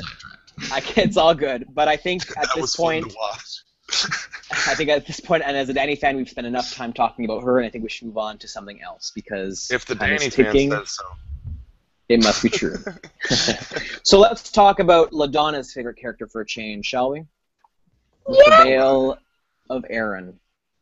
So I'll just quickly recap this, and I think I'm going to let LaDonna take this away because I'm sure she has a lot to say on this scene. So Brienne and her squire Pod lose their horses as they make their way towards the Eyrie. They come upon a young girl who, unbeknownst to them, is Arya. When the Hound arrives, Potter tells Brienne who he is, and she deduces that the girl is Arya, in fact. Brienne tells Arya of her oath to Catelyn Stark, but the Hound is unconvinced by her story, pointing out that she has a Lannister sword. Brienne and the Hound have an epic fight, and after a pretty brutal brawl, Brienne knocks the Hound off a cliff and begins a search for Arya without success. After they leave, Arya emerges from hiding and descends to the hill to find the Hound crippled with a broken leg. Though he begs her to kill him, she instead takes his money and departs, leaving him to his fate. Traveling by horse to a harbor, she buys passage on a ship bound for Braavos after revealing the coin Jack Nagar gave to her in, I think, a few seasons ago, in the episode entitled Valar Morghulis. So, I love this. This is like my favorite freaking scene. So why don't you take it away, LaDonna? I'm sure you have a lot to say on this, and I'll tie in loose ends if there's anything that gets, left out. So go for it. Well, the first thing is, it's funny with Brienne and Pot. Okay, whatever. When Brienne comes up that hill and she sees little girl who is practicing sword fighting, she is seeing herself as a child doing that. And when Arya turns and looks at her and realizes this is a woman warrior, she's looking at what she can become. So one's looking in the past and one's looking in the future. I like that a lot. The other thing is that when Arya asks her who taught her how to fight, Brienne's reaction to that was just like Arya's when Tywin asked her who taught her the histories of the land. And Arya and Brienne both say in a very wistful voice and a loving voice, "My father," which is in contrast to the horrible fathers who are thrown throughout this whole thing, especially the next scene, which is Tywin dying. But I love that. There is love in this world, and those women were loved by their fathers. Well, actually, Arya's response, hold on. my father did not teach me. Wait. Nope. Let LaDonna finish. Master of law. Did you hear what I said? Then also, it's interesting that Arya asks her if she is a knight, as opposed to Hot Pie presuming that she's a knight, because he didn't learn that lesson back at the waterway when Hot Pie's like, oh, he was a knight, blah, blah, blah. Gendry says he wasn't a knight. Everybody in armor's not a knight. So Arya learned her lesson, that little thing.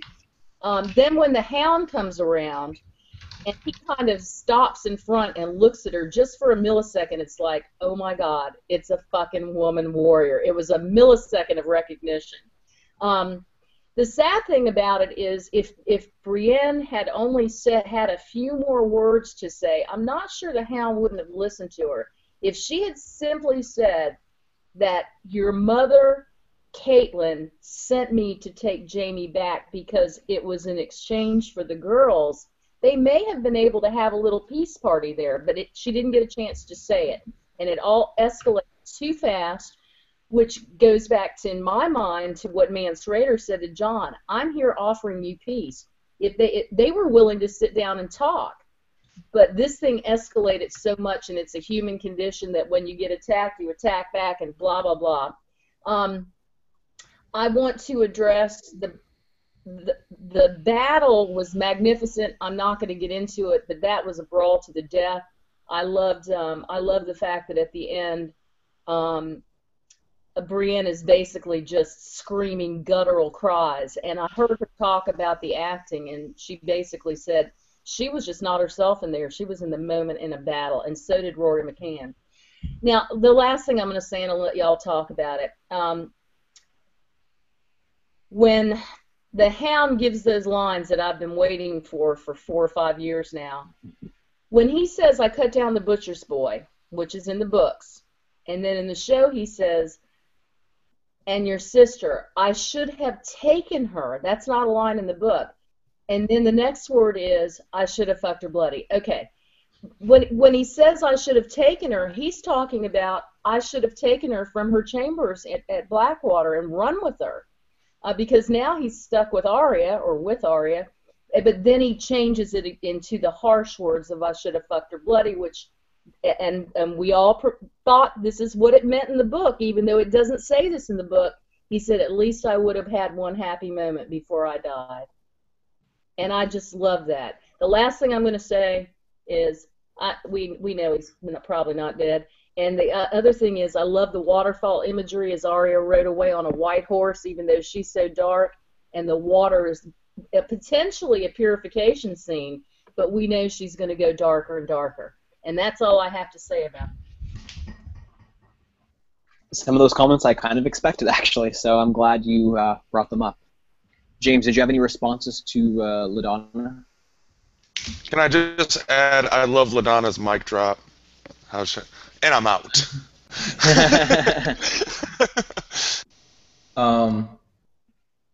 The fight scene between Sandor and Brienne was incredibly well done.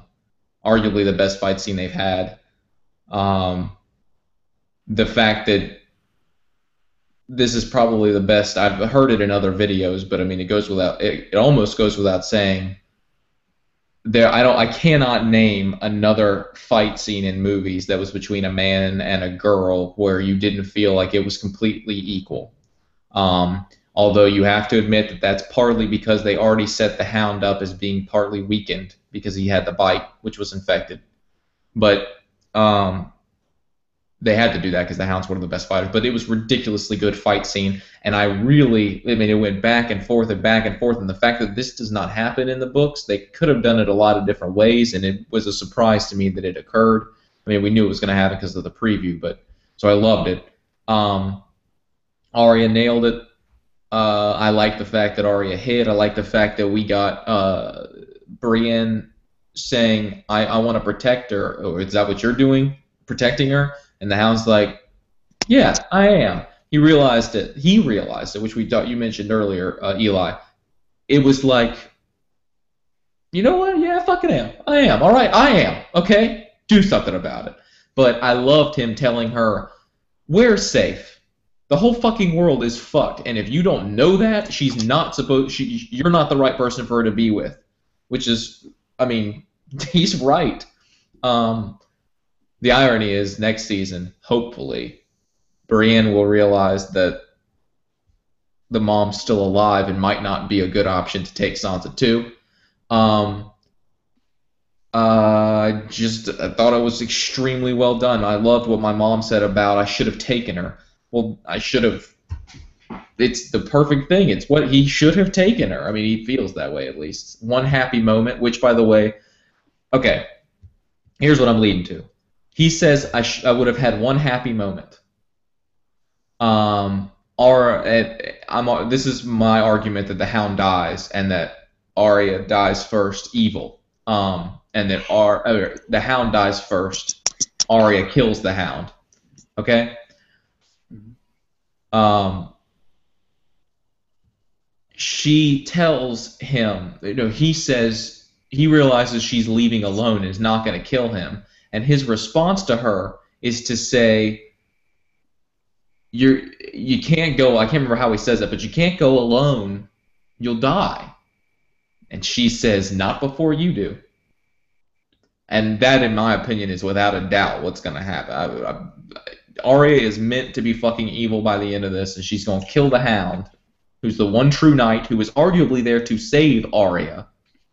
And then Arya will be the ultimate enemy at the end. In my opinion, I know I'm out there because it's a complex fucking theory where you end up there, but he says, don't go alone, you'll die. And she says, not before you do. And that... Hold on. Keep going, James. One other thing, I loved the end scene. I don't know if we're going this far, but I loved the end scene with Sansa or with Arya on the boat. I did not like I thought the exchange between her and the captain should have been more. It was too movie cliche because he goes, "How did you?" and she goes, "Vala Morghulis."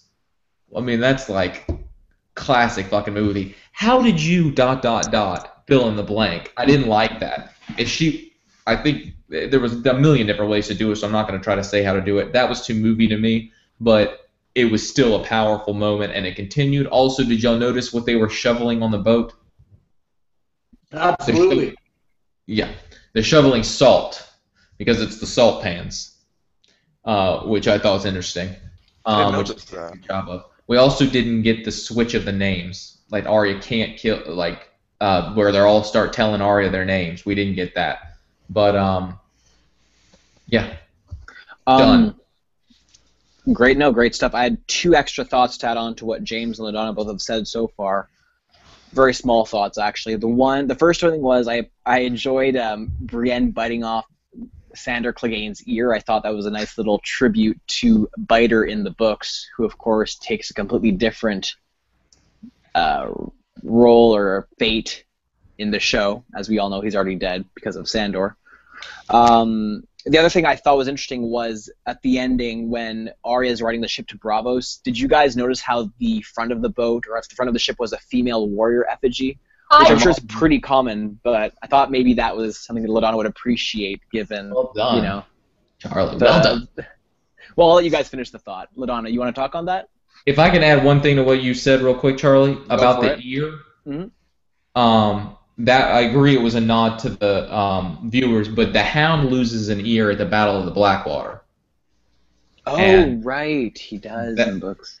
So I think that that's what they were trying to do, which I gotta say, when Brienne said in the preview that her favorite moment was when she got to bite somebody's ear off and spit it in their face, I was not thinking the Hound. And she was interviewed recently and said that she was having some real trouble keeping her mouth shut because she absolutely loved filming that scene. Definitely looks like a cool scene to film, that's for sure. LaDonna, you got a thought? Again, Charlie, I thought the same thing you did, and I pointed it out to James. Did you notice there was a woman warrior on the prow of that boat? Not a mermaid. You know, they have women on there a lot. But it wasn't a mermaid. It wasn't a seductress. It was a warrior. And that goes back to what I've said about the Titan of Braavos. I think it's a woman. Exactly what I was thinking as well. About your theory, of course. I liked how James and LaDonna, you guys think that Brienne and the Hound are the most honorable knights in the show. But how when they fought, it was as dirty as fuck. It was like brutal. Like completely vicious, breaking the rules everywhere. I don't have much for this scene. Maybe something about the Hound getting shoved off a mountain. I don't know if that plays. Ooh, that. Arya at the end, going from looking to her past to her future, it's fucking epic. She starts at the back of the boat, looks at Westeros, runs to the front, looks to the future. I love Just it. noticed that. That's awesome. Just to add, I did notice that. I loved that because that was her past gone, and now she's only looking ahead. Completely forgot about it. But also, just to add on your little, what did you say right before that, MP? Sorry, Bob. Sorry. Oh, I was just gonna say, with them being the most honorable knights, the one thing she did say was, I swore to your mother to protect you guys or bring you wherever. And Arya looks at her very coldly and says, "Then why didn't you?" And it hurt Brienne. It hurt Brienne. She stopped and was like, "Why? Oh my lord!" Like, it really fucking hurt her. Good point. And then the only other thing I would add to the scene, it's more from a comedic aspect, is I've heard the argument before about, and I understand it's television, so you can't wear helmets, but for fuck's sake, if anyone in the show wore a helmet, Oberyn would be fine, Jon would have been fine, Sten would be fine, all these people would be fine, the Hound would be fine, and then that just played into this scene where I understand maybe they're traveling, so it's arguable, but if either of them fully knighted people or fully armored knights would wear gauntlets, that fight would have been over in 6 seconds. I love the idea. You mentioned them. You mentioned the knight thing. He says, "I'm not a knight," and though she doesn't say it, she's not a knight either. And that's the moment where, I mean, and he grabs a Valyrian steel sword. That thing is sharp as shit. That went to bone as soon as he grabbed it. She does tell Arya she's not a knight, doesn't she? Yes. She does, but I mean not in that particular thing. You're right. Oh, okay. Sorry. I have an inconsistency in the show that I'd like y'all to talk about, if I could digress for just one moment. You know, when Arya is with the Hound and Rorge and Biter come upon them, she says something like, well, the Hound says, go ahead and kill him, and she says, I can't, I don't know his name. And he says, Rorge, and she goes, bam. All right. Now that's inconsistent with the books that say if you're a faceless man, you cannot kill someone if you know their name. That's why the folks on the boat to Braavos kept telling her, my name's so-and-so, my name's so-and-so, so she couldn't kill him. Can you explain the inconsistency in that? It's not an inconsistency, Mom. It's meant to be an irony. She has these people in her mind that she feels she owes death to. It's a vengeance thing. She says it at night. It's Arya's prayer. Here are the 18 people I must kill. As soon as she makes the decision to become a true killer, she gives up the right to kill those people. That's great. Then then she doesn't kill the Hound. Agreed. But she doesn't kill the Hound as the honorable faceless man. But she's not going to be that honorable faceless man at the end, and she can kill whoever the fuck she wants. She's not supposed to. Well, this is just where you and I differ, and I The understand. reason why the faceless man can't kill One at a time, folks. the reason the faceless man can't kill people they know is because they will recognize them, which is why they're not allowed to. I think it's more than that. I think it's. Well, I agree. It's probably more than that too, but Arya can still kill the Hound. I think it has to be an emotionless caused death because it's death that doesn't have any emotion attached to it. It just comes in and takes people out. But at any rate, I don't disagree with you, James, on the irony of it. But there is something that was inconsistent there that bothered me. What? Show me. Where's the inconsistency? Hold on. I thought it was just the showrunners kind of nodding at us and letting us know that that is the way that she looks at the world, and that's the one rule that she's going to have to change because at this point she's not a faceless man. She doesn't know their rules. She doesn't know anything about them, so I don't think it's inconsistent. But That's good. Tony? I agree with everything Weezy said. I'm rolling with Weezy on this one. I agree with everything she said. I think that Reggie! I'm Reggie now. I like that. I like Weezy. For Queen Regent. Oh, I was like, who's Wheezy? My name's up there as Louise. Mm-hmm. Oh, okay. I'll take that one too. So I agree with everything she says. I think that the thing that I look at as a book reader is that the Hound looks really beat down, and I think in the book he is the gravedigger. But from the looks of the show, it looks like he's not the gravedigger. The way he's so beat up. But I do think in the books he is. So I don't know if that means anything. But that's what I took from there, and that's all I really got to say about that. I liked it. I liked the coin. I think that the coin scene is. I think they think that she is a faceless man, right? That's why they're all scared of her. They don't think that she's down with them. They think she's one of them. I think that's a coin that they carry, the faceless men carry. Because it's possible she could look like a little girl and stuff like that. That's interesting. I agree with you. That's exactly how I viewed it. Or at least that she could become, or she's either a faceless man, will become a faceless man, or knows a faceless man. And if the first two options are true, then they want to tell her their name so that they'll leave her the fuck. They won't kill them. She can't kill them. If I can make one more point, this is off your topic, but it is on the boat. You know when Arya and the Hound are having their conversation about Meereen fucking Trant, how 3 teenagers could kill Meereen Trant, but he says something about in Syrio, I'll bet he's as greasy as the hair between Joffrey's. You know what? Okay. And then when you finally see this guy from Braavos, who's the captain of the ship, he is dressed to the nines. His hair is off. He looks beautiful. My kind of guy. He is such a good-looking man. And I went, these people, that's prejudice. You think people in another area are disgusting. This guy looked beautiful. I could smell Old Spice coming off of him. Wow. The Hound's dead for 10 minutes and Mom falls in love with him. Love works in mysterious ways. Yo, that is classic.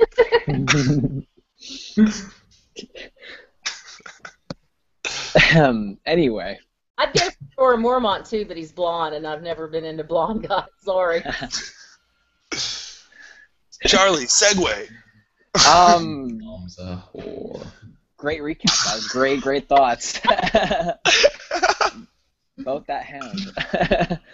I don't know. I don't have any more thoughts. You guys pretty much covered everything that nothing much that I had to say on that, but you guys pretty much filled in a lot of things that I was wondering about, and definitely brought up some interesting thoughts on the Hound in this scene. I do think that, as far as the Hound is concerned, I made this point before, but I think there is a really strong point to be made in paralleling him with his brother, the Mountain, which, you know, comes up in the next scene at King's Landing, if you guys want to go there now, unless you have anything other thoughts to say.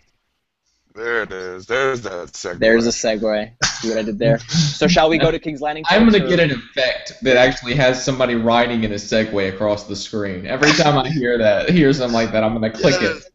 Oh, that would be Segue great. time. Alrighty, so I guess we're all in agreement for King's Landing now? Yeah. Alrighty. So, as I was just saying... Is that all that's left? King's Landing, but there's a lot that happens at King's Landing, so... Yeah. Don't hold your breath. First, I guess we'll start talking about things that happened prior to Tyrion's release, and I have quite a bit of thoughts on King's Landing for the whole all the occurrences in this episode. But anyway, Let us have it.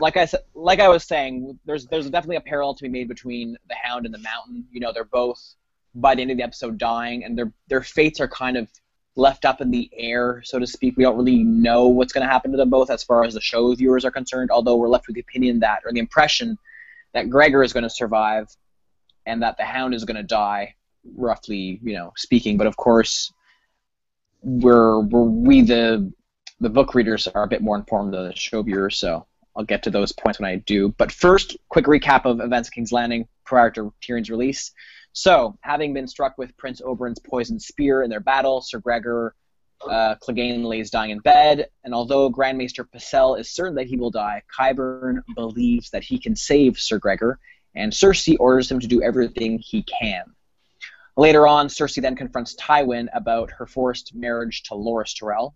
She basically tells Tywin that she will admit that her children are born of incest between her and Jamie, and when Tywin refuses to believe her, she basically just walks away and goes to see Jamie and confesses her love to him, and then they have a brand new and honestly really unexpected love scene / sex scene for those two characters, and something I did not really anticipate at first.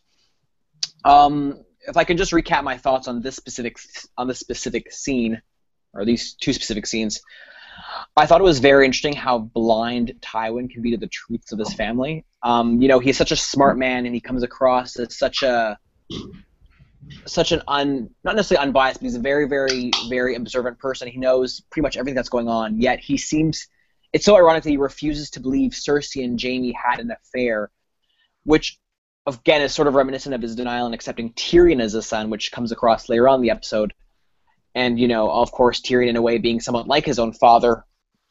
But I thought this was, it was even more interesting on that point because, where was I going with this? Damn jet lag. Because in a similar way that, you know, Tywin denies certain things about the truth of his own family, I think the argument can be made, at least in terms of the way the book progresses. I would debate this in the show still, but it kind of presents the idea that, you know, Tyrion himself is kind of blind to the truth about Shae for such a long time, and that she is, you know, using him in many ways. Again, as far as the book is concerned. There was a recent interview with George R.R. Martin that I want to actually read a short segment from in discussing Shae, because I am still very much butthurt about how they chose to deal with that character in the TV show in this episode. But I'll get to that when it comes to it. Another thing I thought was kind of neat about these scenes was that Cersei seems concerned that her father and Margaery will, quote, you know, stick their claws in Tommen and tear him apart because they're trying to fight over the power or over the authority over the realm, and that Cersei even says she would rather die and rip the realm in half than let that happen, which is pretty ironic considering she'll be the one to fight Margaery over her son.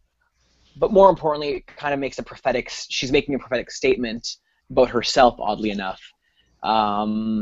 Again, to tie in my thoughts to the whole Jamie Cersei sex scene on another note, it's getting a little strange that they're still playing on this idea that Jamie is seemingly still torn between Cersei and his apparent duty / his redemption arc, which was something that comes across in the book a lot earlier than it does in the show. And at this point, it looks like they're still playing that up because, you know, as we know in the books, the last time Jamie has sex with his sister is during the funeral scene of her son, well, their son. So I thought the scene. I don't know if I can say that I think the scene weakens that dynamic. And again, I'm not going to get into the whole rape thing because this wasn't rape this time, that's for sure, and it wasn't intended to be. But it is strange that they're still playing up that sexual aspect between these two characters, and I don't know quite what to think or how I feel about that. So I guess I'll let you guys bring in your inputs on that, as well as everything else that happens up to this point. So any thoughts from you, folks? I agree. Go ahead, Maester Payne? I don't think she admitted anything about her kids. That's not what she was talking about. She was talking about her and Jamie and their parents. She never mentions, she says, if you look at us. And no, but actually having hopes. Didn't she that the rumors are true, though? Yeah, absolutely. Wouldn't that also involve her kids? Are we all talking about rumors when we think Twin Targ? Sorry, what's that? I said, aren't we all talking about rumors when we're thinking about Twin Targ? Oh, I wasn't buying into that at all. He's heard these rumors way back when. He knows them. It's very ambiguous, but even if you watch the inside the episode, they still don't say what exactly she's talking about. They block it off completely. She's not talking about their kids. She's talking about her and Jamie. Mm-hmm. Interesting. I hadn't thought about it. But she does also say that, the rumors are true that everybody claims about them, which is that her and Jamie are having an affair. I don't think it is public knowledge, if we go into the whole Twin Targ theory, that they are Targaryen children. She doesn't say them, though. She doesn't say anything about her kids. They're talking about Tommen early on, but when she talks to Tywin, it's, if you watch. Yeah, no, I'm not talking about her kids. I'm talking about their relationship specifically. Well, I'm gonna if we're on this topic, I'm gonna add this. I thought that it was very interesting that when Tyrion kills Tywin, he says a couple of times, "I am your son." Oh, it was awesome. Yeah, which was saying, yeah, you taught me how to react to things. This is you doing this to you. But it also made me think that he's his only son. I think that's 100% right. I think that shows exactly that Tyrion is Tywin's true only son, and that the twins are Targaryen. Wait. So do you all five of you buy into the Twin Targ theory then, if I understand correctly? I'm not 100% sure that Tyrion is Tywin's son. I think he is, but it's possible that he's Kevin Lannister's. The show's not going to talk about Kevin Lannister at all. So if Kevin Lannister is Tyrion's father, then they're just going to leave that out of the show. But I think it likely that Tywin is Tyrion's father. But I am definitely of the opinion that the twins are Targs. Personally, I'm not. I think the twins are Lannisters, not Tywin's, but Lannisters. Yeah, that's okay. Then explain Jamie's dream. Okay, we're getting way off Who here. do you want me to explain, me or Maester Payne? I'm just kidding. Which well, part? Eli, what is... LaDonna? I'm here. Which part specifically? I'm talking about when Jamie has a dream and his mother comes to him, and she very clearly but ambiguously says he's not your dad. You never knew your dad. That's not what I'm saying. I'm saying they're not Tywins. She says, do you know your father, your Lord Father, truly? I don't think Jamie was ever raised by whichever, it could be GRRM or whatever who went sailing away. Okay. There is a quote about Jamie's tangled golden hair. I think that's going to play in metaphorically. If Jamie was Ares, why wouldn't Ares marry him to Rhaegar, or her to Rhaegar, or Cersei to Rhaegar, sorry? Why look for Elia? Because Ares would know that Cersei is his own blood. That's the blood relation right there. I see your point. Elia. I don't think Joanna ever revealed it. But he's saying that wouldn't... I don't agree with Mr. Payne on this, but he's saying that if Aerys Targaryen knew the truth of her kid's parentage, which would be him, why wouldn't he want to marry, Cersei off to his son because she would be a Targaryen by association. I don't know. Closer blood relations. I don't know if he really knew that they were his kids. You know, he may not have known that they were truly his kids at all and stuff like that. And I think that they mean by true Lord Father, they mean that the true Lord is the Lord of the Seven Kingdoms, is the King of the Seven Kingdoms, is considered the Lord of all the Seven Kingdoms. If you look when Tommen was crowned, they called him in the show. They said, "Here is the Lord of all the Seven Kingdoms, King Tommen." And I think that's what they mean by true Lord, meaning the King, and that Aerys is their father. Me too, but I saw that before. I would answer Charlie's question. Was it Charlie? Yep. Why wouldn't Aerys marry Cersei to Rhaegar if that were true, to keep the bloodline pure? He wouldn't possibly take that chance. Number one, he's not sure it's his or it's Tywin's kid, and because there isn't any DNA test here. And number two, was so fucking powerful, there was no way he was going to marry her off to a young girl who ostensibly was already a little psychotic. She was already a murderer at 11 or 12. Now, I'm not saying he knew that, but I'm sure she exhibited a lot of arrogance like Tywin. I don't know. I don't really buy into the whole twin Tark theory. Made a house lamp. And if you go into the fact that, you know, the Targaryens are attracted to each other, first she was attracted to Rhaegar. She wanted to marry him until he was gone, then right to her brother Jamie. So that just fits in there, too. Eli, do you agree with this theory? And also the 50... See, I'm 50-50 on that. I don't think anything's been proven. The theory. Certainly nothing's been proven. You're all right about that.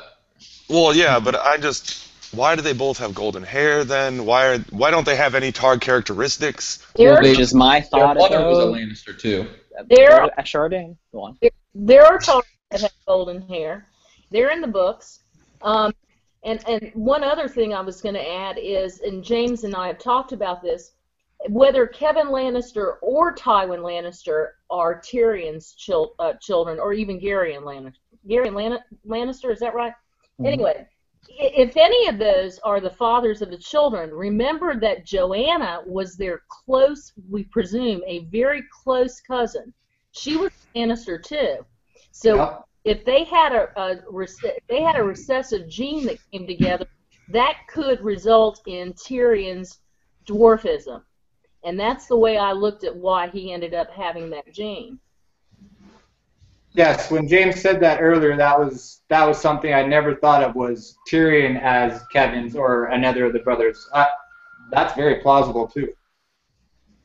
And Cersei's obsessed with fire, just like other Targaryens are obsessed with fire. She's obsessed with fire. You see when the Tower of the Hand King, when it goes up and they burn that tower down, she's just sitting there gazing at it. She's in love with it, the fire and stuff like that.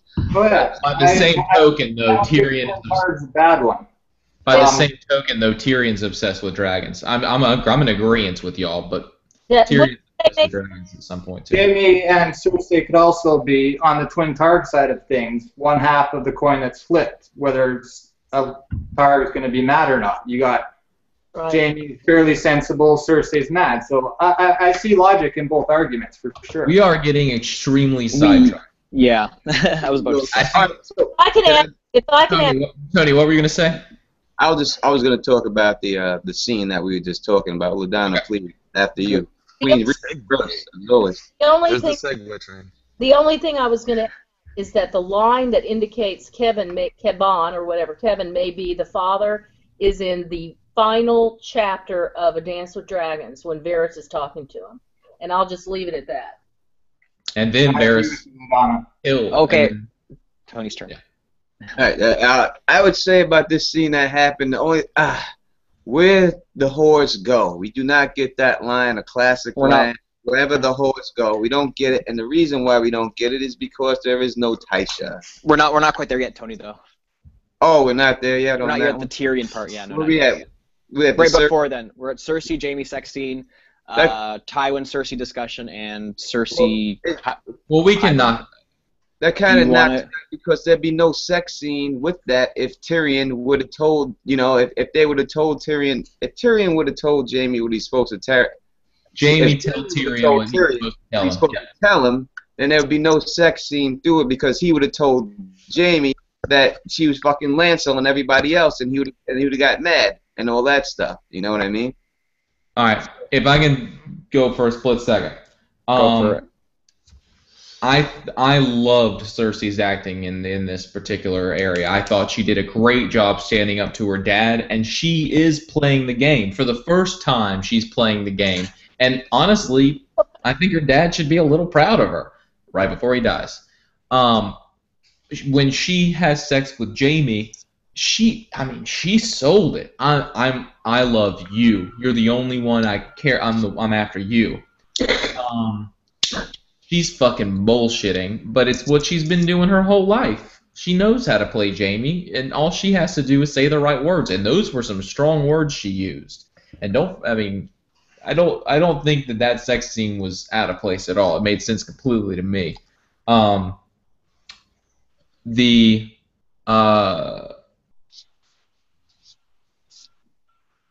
just think that this was important for us to understand that Cersei is now for next season thinks she can have a role in the greater game, which we all know fails miserably as soon as she starts to try to do it. But she thinks she can. If we're going to move a little bit further, then the part where Tyrion responds to the Tysha comments in the books, where Tyrion says, "Oh yeah, well she's fucking Lancel and she's blah blah blah blah blah." They don't need that because Jamie was already it was already implied to Jamie by Cersei. It's too late. What do you mean it's too late? All Jamie needs to do is hear one tiny little comment about it and is done. I mean, in my opinion, next season. And then for the rest of the fucking book, he can be thinking she's probably fucking Moon Boy. All right. As far as the where the whores go, I'll get to that in just a second. We're not there yet, but I'm going to do it anyway. I'm going to read y'all a quote from George R.R. Martin. I think I know which one that is. Somebody asks him, right, and there's also the surprise at Tywin's hypocrisy when Tyrion finds Shae in Tywin's bed. Did Tywin know she was a prostitute in the book? In the book version, that's not clear. Or did he just not care? Okay, this is what George R. R. Martin says. Oh, I think Tywin knew about Shae. He probably figured out she was the same camp follower that he expressly said, "You will not bring that whore to court," and that Tyrion defied him again and did bring that whore to court. As to precisely what happened here, that's something I don't really want to talk about because there's still aspects of it I haven't revealed that will be revealed in later books. But the role of Varys in all of this is also somewhat to be considered. And y'all know my opinion. I'm of the opinion that we're going to find out all of this was a lie and that Varys was setting up the whole thing. But this is the next paragraph that Martin says. It's also worth mentioning, Shae is one of the characters that really has changed significantly from the books to the TV show. I think that showrunners David Benioff and Dan Wise wrote Shae very differently and a symbol to the actress, the incredible girl playing her. Shae is much more sincere in her affections for Tyrion. This is almost contradictory, but with the Shae in the TV series, you can tell she actually has real feelings for Tyrion. She challenges him, she defies him. The Shae in the books is a manipulative camp follower prostitute who doesn't give a shit about Tyrion any more than she would any other Jon, but she's very compliant, like a little teenage sex kitten, feeding all his fantasies. She's really just in it for the money and the status. She's everything Lord Tywin thought Tyrion's first wife was, that she actually wasn't. So there are all layers of complexity going on here. They're the same character, but they're also very different characters, and I think that's going to lead to very different resonances playing out in the TV show than in the books. All right, on a face value, it seems that he gives answers. I don't think he gives answers there. I think he tells us what we know already, and is telling us there's more to it that I can't tell you yet. And I think, y'all know my deal. I don't think Tysha was in love with Tyrion. I think Varys planted her, and I think Shae was a similar plant, and that his dad's trying to protect him. Okay. The reason I bring this up is because in the TV show, Varys leaves with Tyrion, which is vital because this means we can get a conversation between Varys and Tyrion at the beginning of next season. And Tyrion's going to be upset as shit. Shay cheated on him. His dad didn't give a fuck about him. Everybody left him for dead. His sister wanted him dead. The only person that helped him was Jamie. And now all Varys has to do to see the final discontent is tell Tyrion about Tysha. That, to me, makes a fuckload of sense. And if he does it, then Tyrion could be devastated and ask Varys, did my dad ever tell you where he sent her?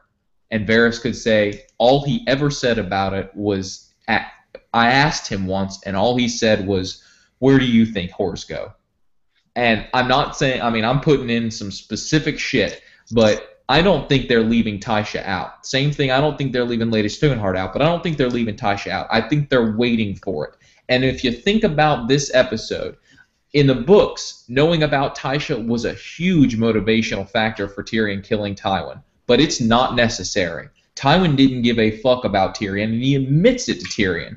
And Tyrion shoots him because he calls Shay a whore twice. It made complete sense. It didn't work for us because we know the truth. We know how it happens in the books, but it worked for people who watched the show. They didn't question it for an instant, and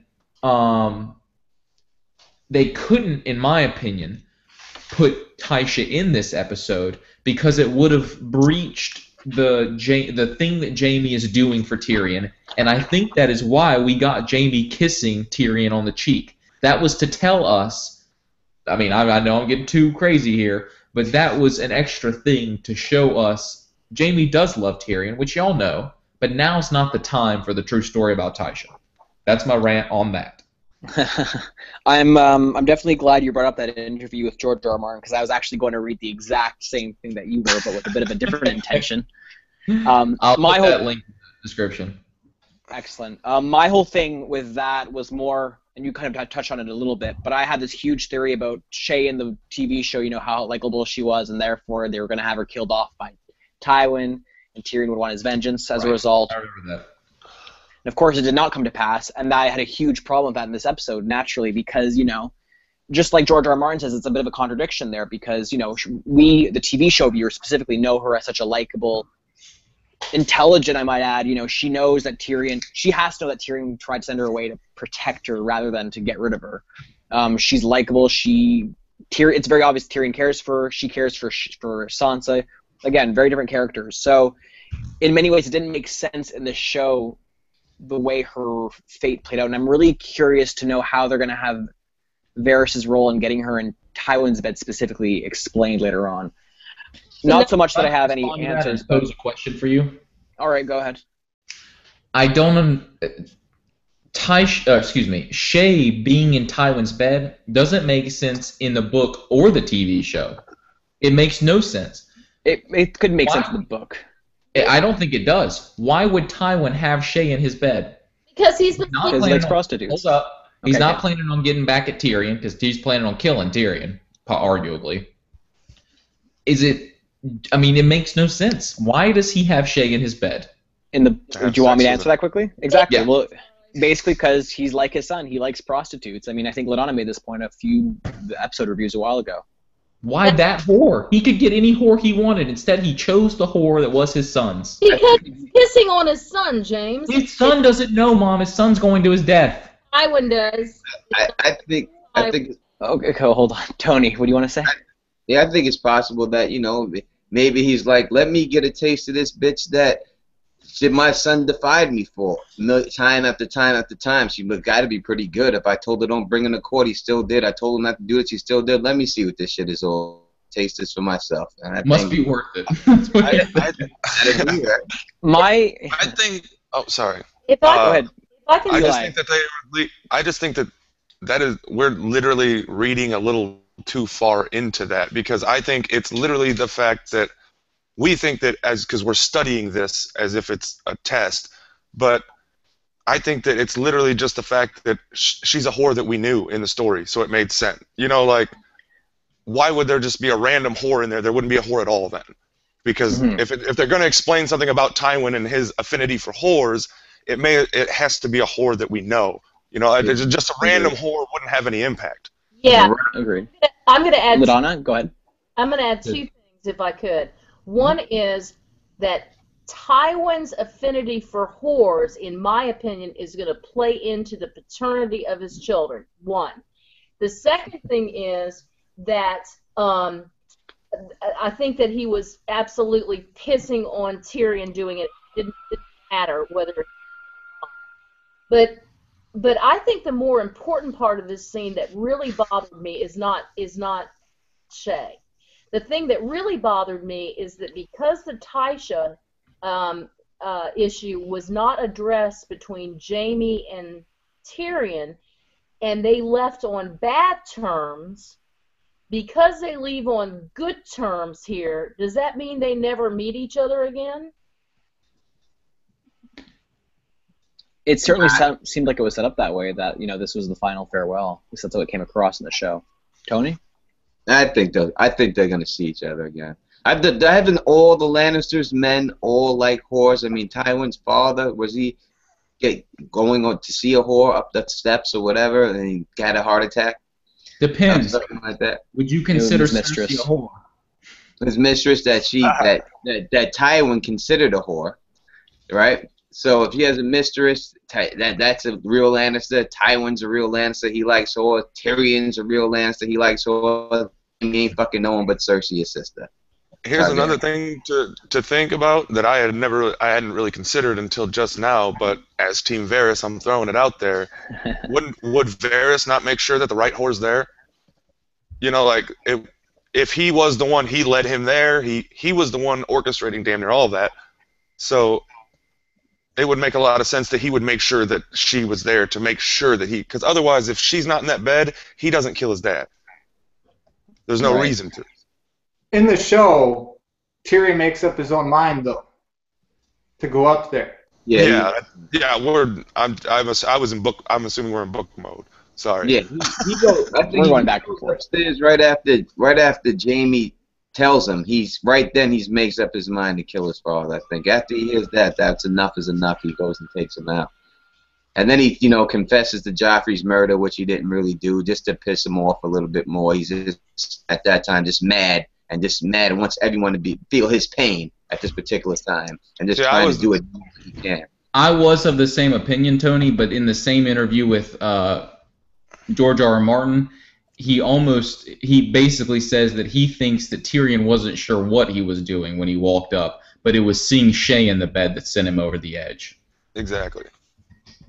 I think when he actually started walking in, he knew for sure he was going to kill Tywin at that point. Well, and Varys banked on that because Varys basically takes him exactly where he knows, Tyrion knows, the symbol in the floor points to where the Tower of the Hand is, and Varys essentially says, well, you kind of walk up, you pull yourself up 300 rungs, and then you walk down the hall about 10 feet, look out for that guard, and then you go through a trapdoor and there's a chimney. I mean, Varys was trying to get him to kill him, which leads me to believe he put Shay in that bed just because he wanted Tywin taken out to weaken King's Landing so Fagon can come in. I give you more. I'm with you until Fagon. I'm with LaDonna completely, including Fagon. I think if you go on that, then you have to go on the fact that maybe Varys is poisoning Tywin, and he knew he'd be on the shitter at that time too. That was my point exactly. I brought that up earlier, that I think Varys is the one who poisoned Tywin. I still think over. And Eli was making that point about that Varys being a woman works. Were you making that? It works into there too, because it was brought up. Yeah, I brought that up. Not in this discussion. I didn't anyway. Sorry. Oh, okay. If I could just switch. Oh, sorry. Go ahead, buddy. Unless you want to bring something into this. Okay, I was gonna switch the gears a little. What's that? Yeah, I was gonna do the same thing. I'm sorry. I was just gonna say, just because we jumped over this scene, I just don't think there's too much symbolism that wasn't, prevalent in the books with Jamie and I hate to go back to the Jamie and Cersei sex scene, but when he knocks the book off, I mean that was so weird for the character arc that they had been doing for him to just disregard honor for lust right in that moment, that was just so huge. I was curious at your guys' thoughts on that. Just How did he disregard honor? but he was reading the white book of all of, and it literally, I forget which page he was on, but I'm pretty sure it was his, wasn't it? Was his page, yeah, it was his page. And then he just literally just grabbed it and threw it off, and then went after Cersei. That was just way too big. I didn't notice it, but thinking about it now, to me it makes sense because the point of that scene is to later show Cersei's ability to completely manipulate Jamie and make him forget everything. Because it's being away from Cersei where he finally starts to realize what he wants to be and all the things he's done. And then when he's back with Cersei, immediately he wants to fuck her again. He's cool. He's like, I'm gonna keep all these oaths. I'm gonna do everything right. But he still wants to fuck Cersei. Yeah, I agree with you there. I just think that was a clear symbolism to us to know like what his overall arc is. It's not as because he's been on this redemption arc until the rape scene.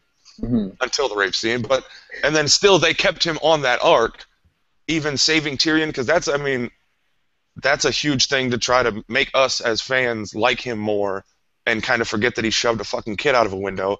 But I'm sorry, I hate Jamie. I hate his guts. No, I hear you on that thought, Eli. That's why I was wondering. I love Jamie. Jamie. That question as well. Tyrion ain't no better. Tyrion ain't no better. He's just as bad as Jamie. I love Tyrion too. I think Tyrion's fatal flaw is his pride, but I think Jamie's fatal flaw is that he lets his sister's been manipulating him his whole life, and that's why he does the things he does. He pushed Bran out the window because of his sister. I think Jamie's a good fucking guy.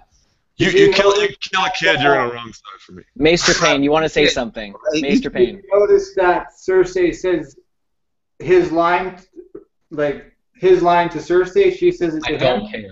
Yeah. I don't care. I want to add this. Say, wait, man, Maester Payne, clarify. You and I agree, but I don't think it was clear to the viewers.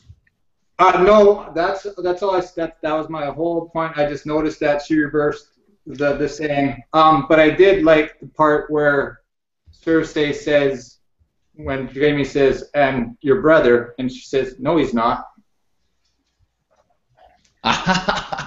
Let's not go down that slippery slope again. No, yes, it should have been earlier. For what Maester Payne said, it was Jamie's like, but what about whatever he says? And she goes, I don't care, which is exactly what he said to her when he was raping her up. Raping her. David and Dan would disagree with that definition. I have to say that I agree with Eli. I think that we were on a redemption arc, and then he backtracked. But all I can say is it's the power of the P, and like James says, when he gets back around her, and we have to remember there's a deep psychological union between these folks. They're twins. It's not just that they're brother and sister. They're twins. They came in the world together, Jamie behind her holding on to her ankle, and he's going to go out holding on to her neck. But they are twins, and they lost their mother devastatingly and immediately at birth. You know, it wasn't a long illness. They've got a distant father who really didn't give a shit about them, except for the legacy. And they've drawn together. So it's more than just sex. It's a long-time twin relationship, and that's important. Excuse me. I'm of the opinion that Stannis kills Cersei, but that's just me. Stannis is the Valonqar. Indeed. If I could, that was an excellent theory, Tony. I never would have thought of that, but it makes sense. Indeed. I'm still of the opinion it's Jamie, but I think it's worth considering the possibility that it is the Hound also, because of what Cersei might do to Sansa or Arya, and because he is a younger brother, and because he is literally with elder brother at the Quiet Isle, and they call him elder brother. Agreed with you, James, on that. If I could just change the discussion slightly to something that occurs later on with Varys before I forget it.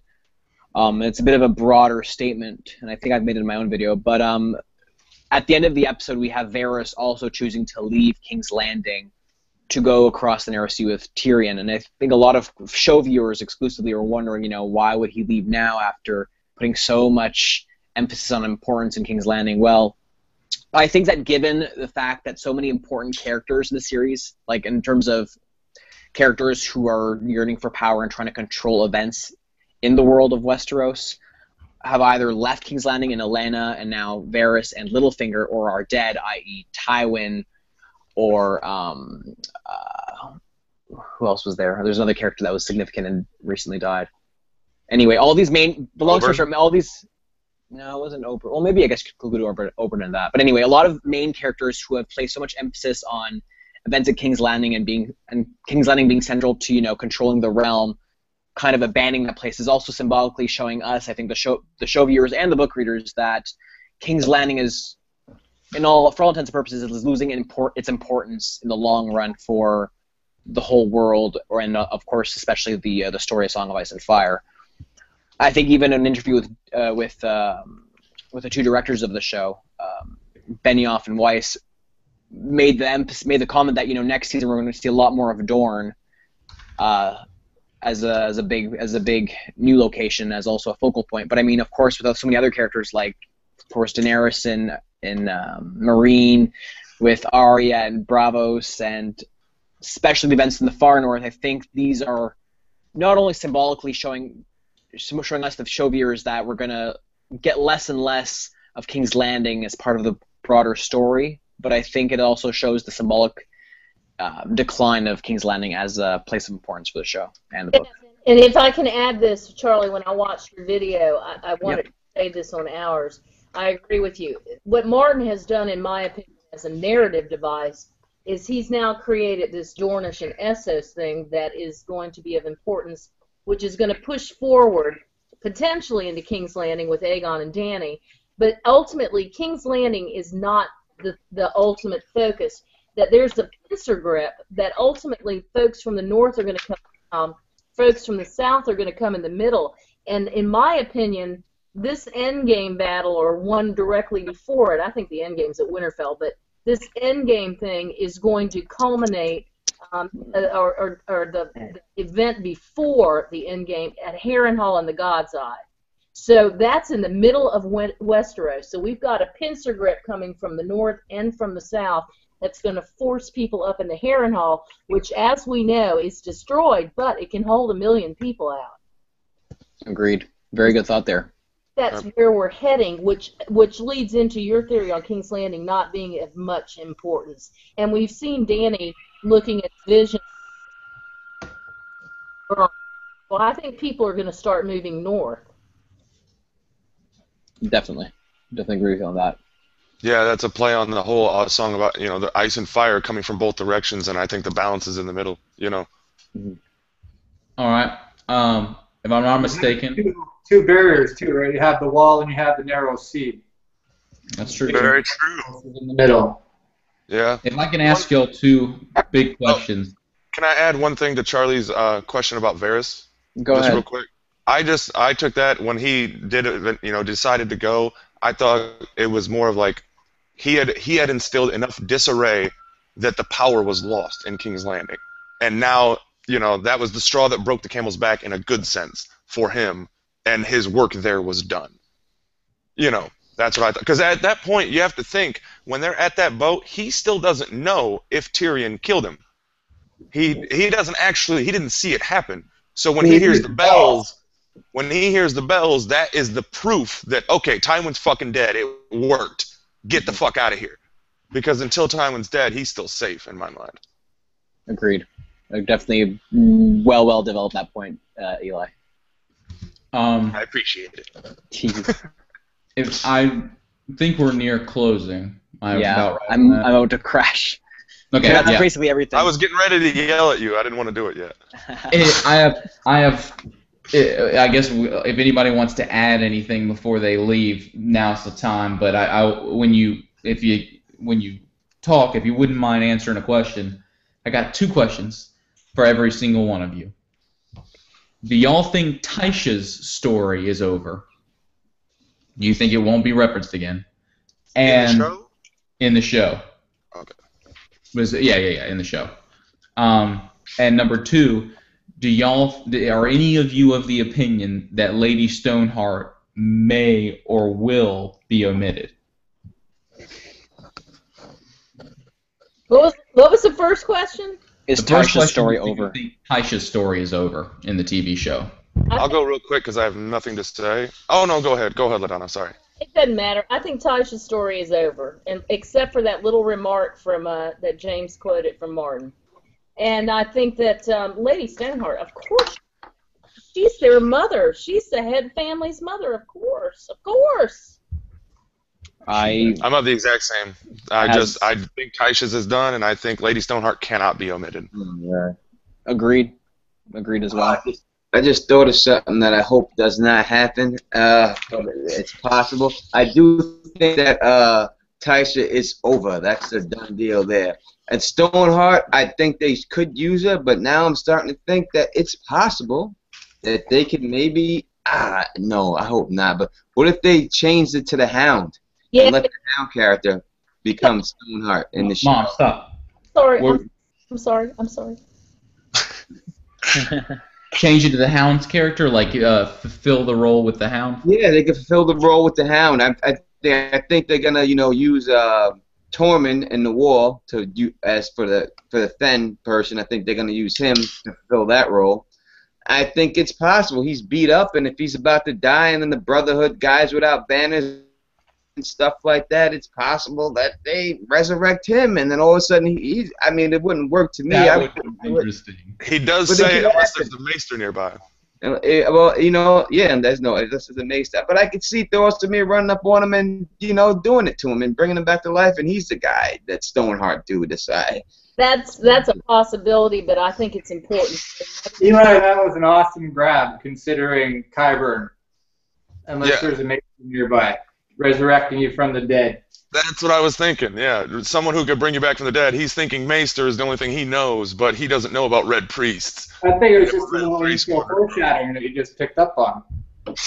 Well, I think it's interesting the way both Sandor and the Mountain are resurrected in a way that reflects their internal soul. The Mountain is resurrected as this mindless killing beast, and Sandor is resurrected as this arguably true knight. I absolutely agree. That's the way it's going down. Lady Stoneheart's going to be in it, if only because. It better be. Better. Well, if only because Lena Headey tweeted a picture of stones on a beach in the shape of a heart. You may have missed it, Mom, but she was on Jimmy Kimmel with a shirt with a heart on it. That's like last night with a shirt with a heart on it that said, "I'm not sorry." Yeah, fuck you, Cersei. Again, fuck you, Cersei. Once I'm done. If I can back up for just a second. Wait, no. I'm gonna hear Maester Payne and Charlie's response. Do you think Lady? I've already given my. Go ahead. Sorry, I know you answered, Charlie. As for Tisha, I kind of hope not. I mean, I like Tyrion's hunt. I want him to find love, so that's kind of cool. Whether or not, I don't think she can ever take him back in the books when he does find her. I think she's just had too much trauma. That's never going to happen. But I kind of want to see how that plays out. Stoneheart, they better not fucking keep her out. No, you have to. You have to. Agreed. Yeah, she's the resurrection thing. I mean, come on. She's the last gasp of the Parenthood of the Stars. Gotta bring her in. I think it's more important for them to keep the Greyjoys in. I don't even see that. I don't know if they're gonna do that. I think they may get rid of one of them. I was talking to my mom about being scared that they'd leave the Manderleys out. But the Greyjoys are even more important. They're in one episode this season. One episode. Yeah. I think Stannis and Greyjoys will play a lot next season for sure. All three of them, you think you're gonna get Euron, Dampier, and you're gonna get them all? You're gonna get Victoria and all the Greyjoys? You got. They're gonna cut them down. No, they're gonna cut them down to one or maybe two characters. They're gonna combine them. It's going to happen. I'm pissed, but they're going to. I know it. They're gonna have to. It's too many. Unfortunately, we'll always have the books, but there's too many characters that we care about for them to do it in the books. Yeah, you can't bring in three important characters. You got Charlie's about to fall asleep, man. I'm trying not to yell. He got his lights out in his room. He's ready to go. It's a wrap. Does anybody have anything they want to end up closing with? Nothing, but thank you, James, LaDonna, for organizing these videos. You made the season a lot more epic and enjoyable for me, that's for sure. And it wouldn't be possible without you guys. So it wouldn't be hats off possible to ya. without y'all either. Thank y'all so much for joining us on this. And next season, we're doing this again. And we're going to do one before the first episode, and we'll do one for each episode just like we're doing now. Okay? We never got to do a prediction video. We should For the prediction video. season. And I Charlie, got, man, for joining one us so thing to much say. every time. Sorry, Maester Payne, go for it. Sorry, I didn't mean to interrupt. But I'm sure it was me interrupting. My I have best moments in the past 2 years after watching all you guys, not all of you for 2 years, but most of you, is reading the books again and actually finding you in the books. It's great. Really? That's Funny. amazing. No, not your characters, just where you're looking, where you're walking. There's Tony. There's James and LaDonna. I know what they're thinking about. Yeah, the It's great. second you read a passage, I'm like, ooh, James would love this. That's the first thing I think. Even if it doesn't play into my theory, I message you guys about stuff. I'm like, did you hear this? Actually, that happened to me recently. I couldn't help but wonder what Charlie thinks Dany's 3 mounts are. Like, it's getting late, so I don't Oh want my to God! force Yeah, you to I'll answer your I'll question. get back to you on that one. How about that? Okay.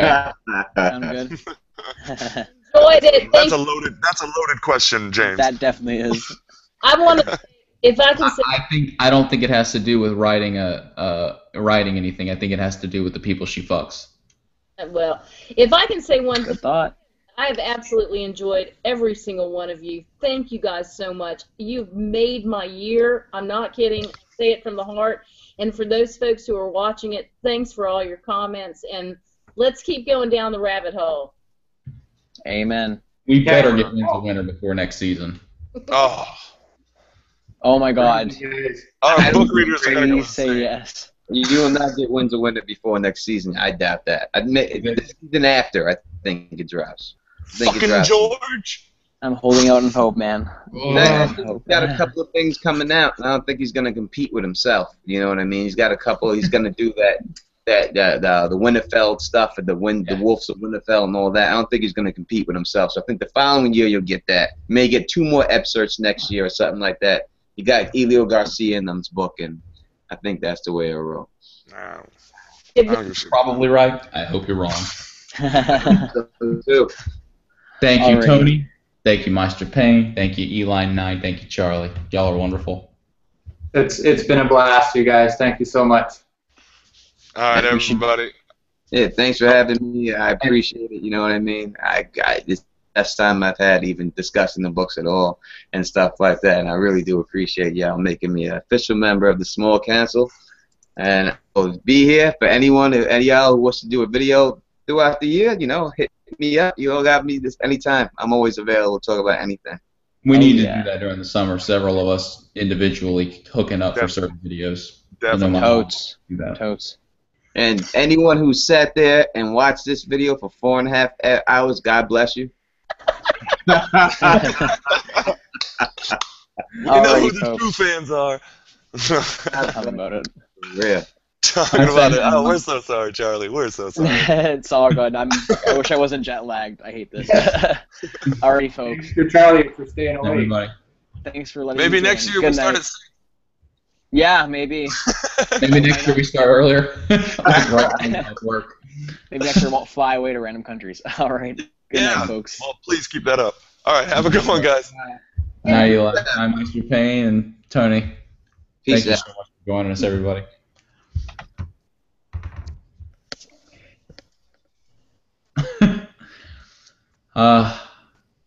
It was a good year. It Good was year. a great year. Good year. I love you. You're the best. I love you. Night, darling. Have a good. Bye-bye. Bye.